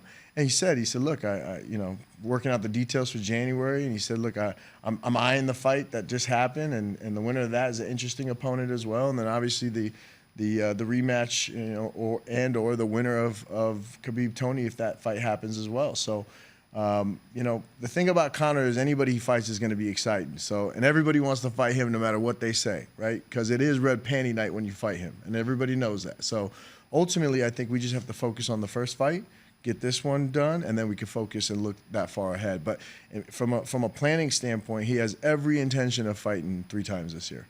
And Tim, I'm focusing on Adi here for a second, but I'll get to you in a minute. I just want to pepper him with the... we tag team. We go like this, huh? You're in. Yes, exactly. So on Friday, we found out that the incident at the bar, that's all done. He's going to pay his fine, and there's nothing else related to that in the works? No legal ramifications? or No, anything? listen, it was a mistake that he made, and when he makes a mistake, he owns up to it. And ultimately, there's things that he's working on to make sure that we don't make the same mistakes again, right? And he faced the consequences like he said he was going to do, and now we move on. Okay, and one thing that comes up all the time is it hasn't been a banner year, right? He hasn't fought. He's been in the headlines, for this and other things. It's just not positive things.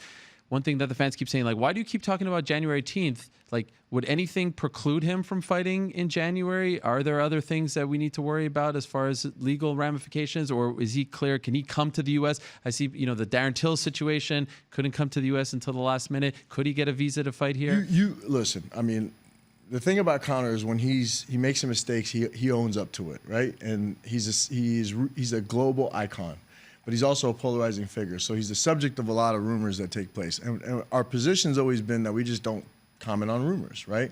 But even most recently, in terms of certain allegations, we vehemently deny it, and he does as well, right? At the end of the day, we know who he is, he knows who he is, we know what the truth is. So what we have to do is really focus on all the positives. And while there's been all this different stuff that's been in the media and all in the rumor mills, if you will, he's had a great year from a business standpoint. Yeah, so he hasn't fought necessarily, and we're dealing with all this drama, right? Yeah. But then if you look at our businesses, they're booming, right? And they're doing really well. I mean, Proper is not only he's our chairman, he's our founder, he's the catalyst for all that, but it's a great brand, it's a great liquid. We're getting amazing reorders and sell-through data, not only here in the U.S., but in 8 international markets. That's unheard of. We've literally taken a category that was a category of 1 and pushed that to be a category of with a market cap of over $1 billion, right? So it's not small potatoes that we're talking about here. And so while we have been dealing with those issues, there's a lot of positive that's also happening. Okay. And so I believe those issues and/or challenges and/or rumors that we're dealing with, they're learning lessons. And one of the things I could tell you is that we've gained so much knowledge about ourselves, about what we need to do, about who we want to be, about our purpose, about our legacy. And I think that the 2020 season for him is going to be a great one. It's the best one yet, and he's going to take things to yet another level. Have you discussed moving away from Ireland? That maybe in Ireland he's just too big of a bullseye? Listen, I could tell you, I've actually suggested that to him one time, and he said, "Come and get me." Okay. You know what I mean? He loves his country and his people so much, and it hurts him a little bit, when some things are said, because that's how It just seems in passionate the he media, is it's about his constant, country. right? It's the one thing I've noticed about media culture there versus media culture here in the U.S. is that it's very tabloid driven, very tabloid driven to the point where it's obsessive. It's also sickening, and there's a lot of things that we'll even be doing in the coming weeks just to debunk a lot of the BS that's been written and said about him over there. Because Debunk it here if you want. yeah, I know, Okay. but I appreciate it. Man. But at the end of the day, it's that way. I mean, I think even if you look back to some of the most iconic personalities in history, whenever they're in Europe, particularly in the UK and Ireland, tabloids are relentless, right? And they've even cost some lives in the past, right? So at the end of the day, we're very aware of that. And now, having worked with them for the last 8 years, we've experienced everything together, right? We've seen it all, but it's only made us stronger. Okay. And so just to be as forthright as possible, when you talk about the allegations, you're talking about the New York Times stories, right? Yeah. None of that will stop him from first of all, you're saying that none of this is true, but you're also saying that nothing can stop him from fighting on January 18th. Yes, correct? I'm saying that he vehemently denies any allegation of sexual misconduct or any wrongdoing. On the flip side, from a visa standpoint, we have to go through that process. So does that mean that we may not run into an issue or questioning during that process? I don't know. They're completely two mutually exclusive things, right? Okay. But to answer your question, yes, we vehemently deny any allegations. You've been around Conor plenty, right? I know you are very close. Can you tell us about, like Izzy was talking about it, and I've noted it, and I think a lot of people are in the position right now where they're like, well, let's wait until we actually see it, right? Like, you can keep telling us you're coming back. Is he back to the old Conor? Is he the same guy from before? Do you feel like he is, he's saying, like, that press conference, it felt like, okay, he's back, right? That Are you hump is there. sensing that from him as well?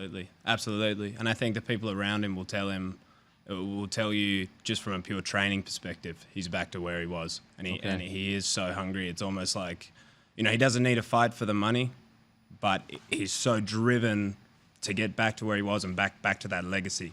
And I think the next Conor we see through this whole season and beyond is going to be back to that guy that everyone fell in love with, and everyone fell in love with the story and the rise. So I'm looking forward to it. Yeah, it's an amazing thing to watch because it does feel, I don't know if you guys feel otherwise, it feels a little bit like the fans have turned on him a little bit, right? The Irish fans have turned, right?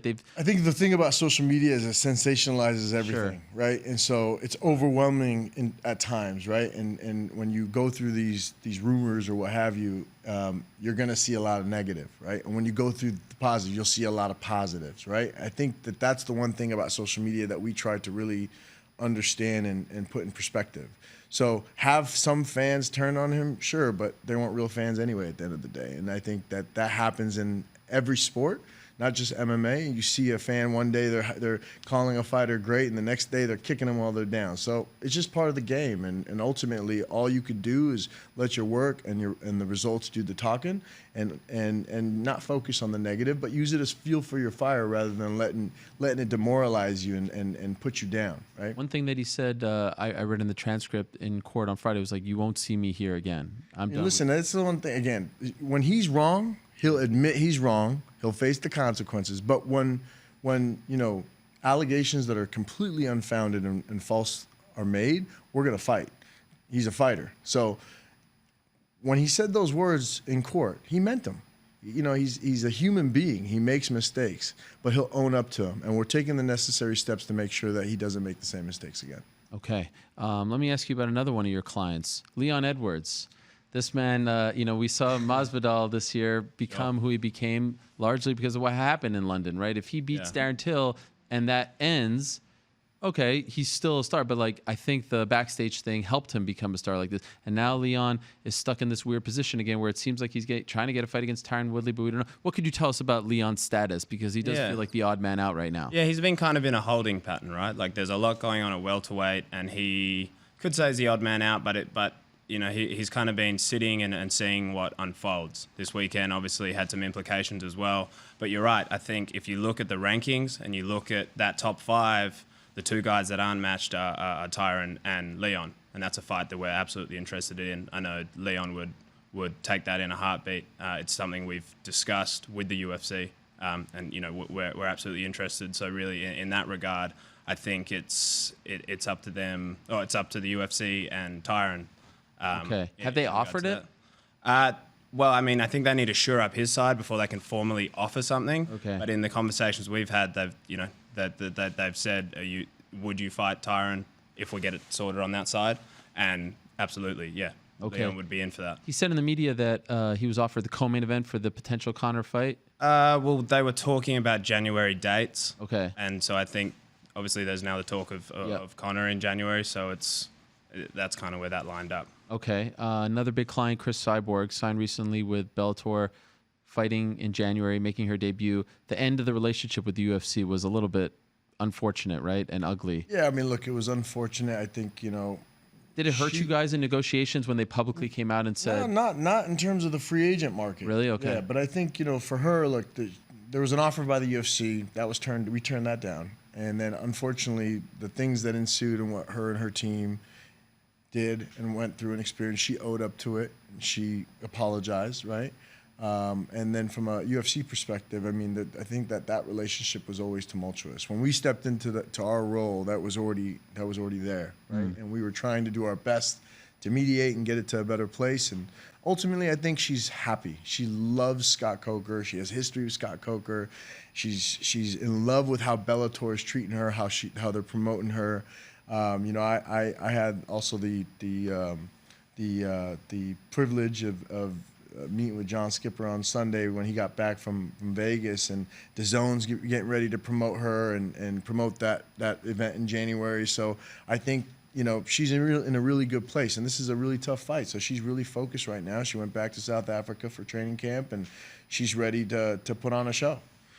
couple of years ago in the business, as you guys know, like free agency became a thing, right? Everyone started finally talking about it in our sport. Is it still a thing? Like you don't, I feel like it's not talked about as much. I was just It's definitely a thing. Yeah, now more than ever. It's definitely a thing. Now more than ever. Why so? I think our last experience going to free agency was the Cyborg situation, and I think that was very fruitful for her. And you know, Okay. having now the rise of ONE FC and PFL, as well as you know UFC and Bellator have kind of been the two pillars, and now there is more options, right? And there's promotions that are willing to compete. So I think now more than ever, free agency is a thing. There's obviously the contractual restrictions when you become a free agent that can sometimes tie things up, but you know, I think in our experience, particularly recently, free agency has always been fruitful, and it's always been a great place for fighters to be. Yeah. And what about sponsorships? What's the state of that? Because obviously in the UFC, but I feel like now. But I mean, you know, it's funny because I think the old MMA format was, you know, you could sell sponsors in the cage, right? Right. There's pros and cons to it. I don't think one is better than the other. I think that there's still opportunity, particularly for UFC fighters, to build a brand and garner sponsorships.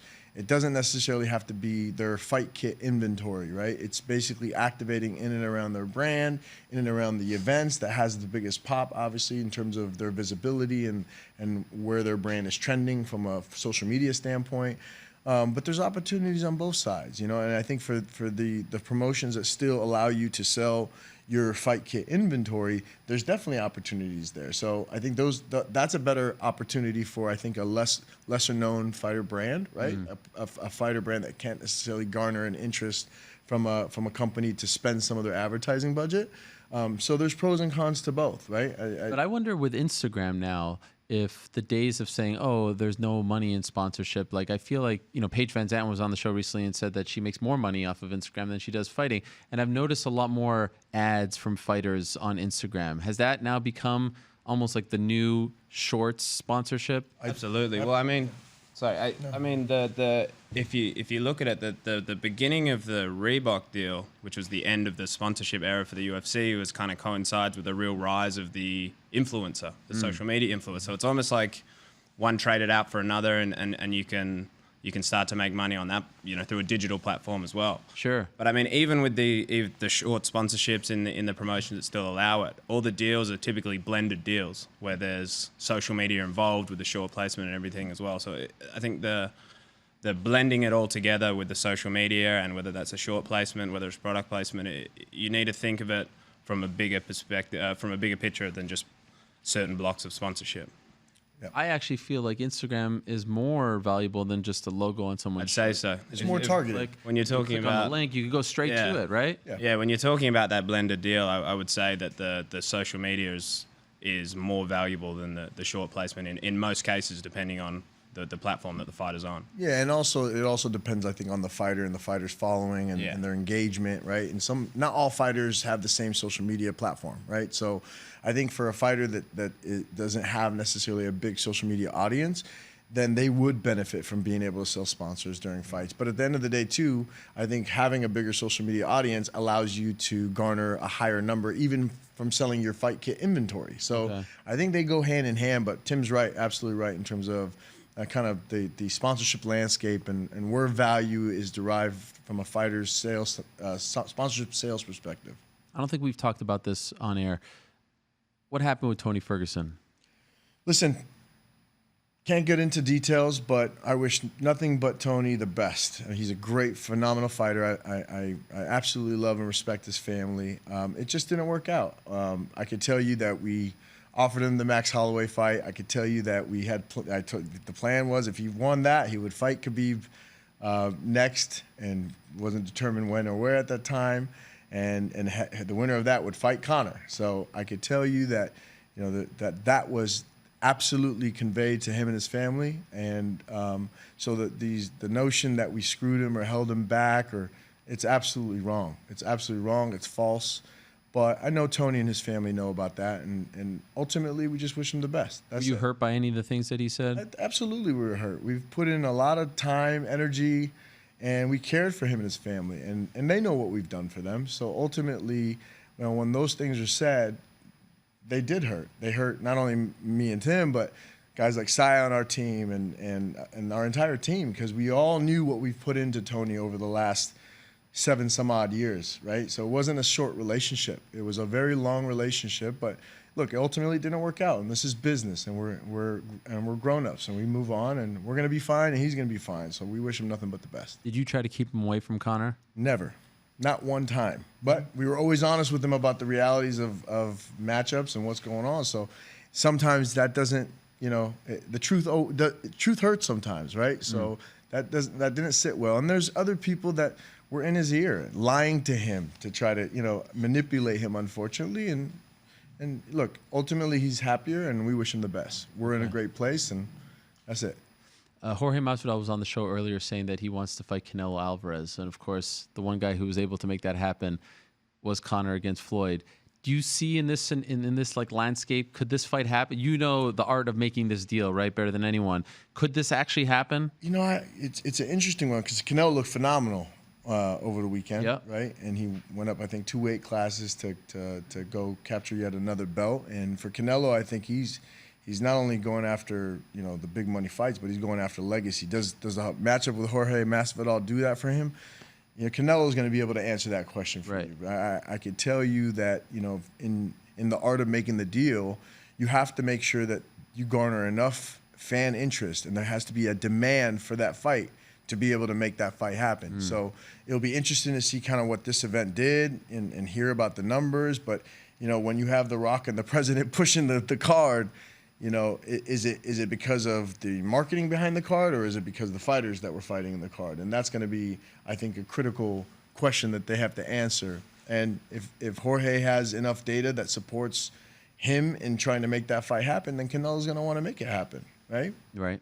I feel like I pepper you guys behind the scenes for like nuggets here and there, and now I have you in person, and I want to know, like, is there anything? Am I missing someone? Should I be asking about someone? Is there anything you want to share? I mean, look, Lorenz had a huge win. Lorenz, yes. Megan Anderson had a nice win. Yeah, and great. The guys on the weekend were great as well. An amazing. Wonder Boy and Hakeem did a great job as well. Hakeem, your guy, yeah. I'll tell you, Wonder Boy to me looked like the vintage Wonder Boy on the weekend. Aggressive, and I think that they, the matchup was like there's this young, hungry killer, and that is. By the way, Luque is just props to absolutely Luque, I think. A monster. The way he just took all those shots and a lot of other people would have gone out. There. A lot of other people would have gone out under that kind of pressure and barrage. So respect to him, but that was awesome to see. We had him on Hakeem earlier. looked good. I mean, I know he wasn't satisfied with his performance, but he fought a tough opponent tough as well, guy. right? Really so, tough guy. 2 tough young prospects that duked it out. But I mean, we have a lot of great fights coming up. Obviously,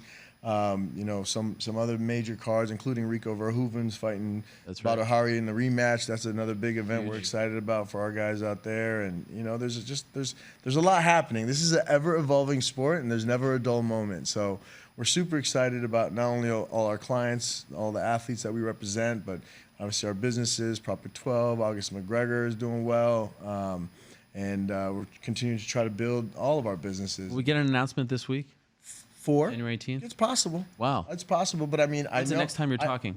I know that we're supposed to be receiving something today, and then we're supposed to be meeting with them at the end of the week. So have you received it today? I don't know. Okay, you've been busy. I've been here. Okay, do you want to check your phone? So maybe something today, and then later this week potentially. Hopefully. Wow. So things are happening. There's talks. Absolutely. There was pay-per-view talks. Are okay. No, there's no hurdles. Look. It's always a hurdle at the beginning. Sure. And there are always hurdles along the way. But when you're engaging and when you're talking and when you're trying to have dialogue with the other side, you could work through anything. That's our belief. That's been our approach, and it's been our model, and it's worked today. Okay. So we're going to approach it the same way. Both parties want this to happen, so there should be no reason why we don't get it done. Okay. Wow. All right. You heard it right over there.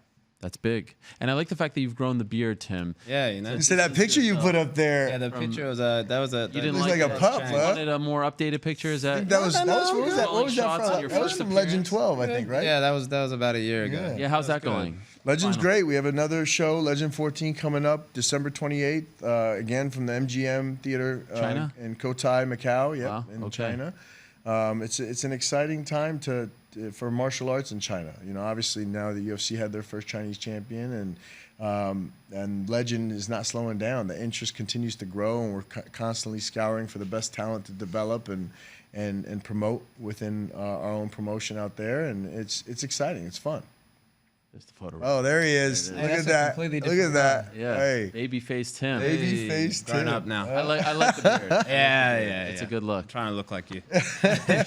Or not like Mario Hezonja. Oh yeah, Super Formerly Mario. of the New York Mario. Knicks. I was sad he's not playing anymore. I could have seen him last night. Well, he's playing for Portland now. Yeah, so yeah. he's still in the league. But guys, I want to thank you very much No, for doing thanks this. for having Thank you for us. coming, for making the Absolutely. trek. Yeah. Sometimes people don't want to make the trek, but I heard you guys were very eager to make the trek, which means we a lot. wanted to Good come man. support, man. You Thank know, you. obviously you've done great for our sport and continue to kick butt, and we're honored to be here. Thank you very much. All right. Well, there they are. Adi Attar, Tim Simpson of Paradigm Sports Management. And the handle is, I believe off the top of my head, Paradigm SM. Correct. That's it. Yeah. There you go, at Paradigm SM. If you want to be signed by them, just hit them up. We're like Israel in it. Like, look at that story. It's amazing. Guys, thank you very much. Thank you. Appreciate it. Yeah. Thank you. By the way, unbelievable. Fig knuckles. Yeah, you can just walk out. That's how we All do right. it here Cheers, on the program. cheers. All right, man. And I'm going to say goodbye to everyone. It's We'll been bring a you very that long bottle day. of Proper 12 next Yes, it would be time, nice. right? Yes. I don't drink alcohol, but I would put it there on the table. Okay. Anyway, thank you very much, Adi. Thank you very much, Tim. It's been a great day here on the program. Corporate Jake, anything we have to say to anyone before we say goodbye?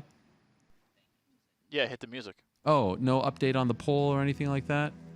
As of right now, with about 36,000 votes, Okay. we have Masvidal still taking a 62% lead over Izzy's 38%. All right, we'll see if people feel that way come December, right? Recency bias is a very real thing. And I wonder if in a month people will start to change their tune. It's a very interesting debate. It's very interesting. I'm curious to see who actually wins it. And we will do our show, I think it's on January 6th, the Helwani Knows Awards. We've been doing it for like 7 or so years, I think. Maybe we'll look that up, how many years we've been doing it. But I'm looking forward to this one because the Male Fighter of the Year is going to be a really interesting race. For now, though, we are out of time. What a day it has been. Thank you very much to all of you who have tuned in. What an exciting day on the program. Wow, we had all 5 winners for the first time ever from Saturday's pay-per-view on the program. Thank you very much to Adi Attar and Tim Simpson for coming in. Of course, Israel Adesanya. Thank you to JC, who's a member of their team, for actually making this happen for us. We appreciate it very much. Thank you very much to Walt Harris. And of course, we are continuing to pray and hope for the best for the Harrison Blanchard family. Thank you very much to Mike Perry. Good luck to him on December 14th. Thank you very much to Derek Lewis. Congratulations to him. Congrats to Stephen Wonderboy Thompson, Kevin Lee, Darren Till, and of course, Jorge Masvidal, the BMF champion. Back next week, same time and place. Till they say peace. I'm out of here.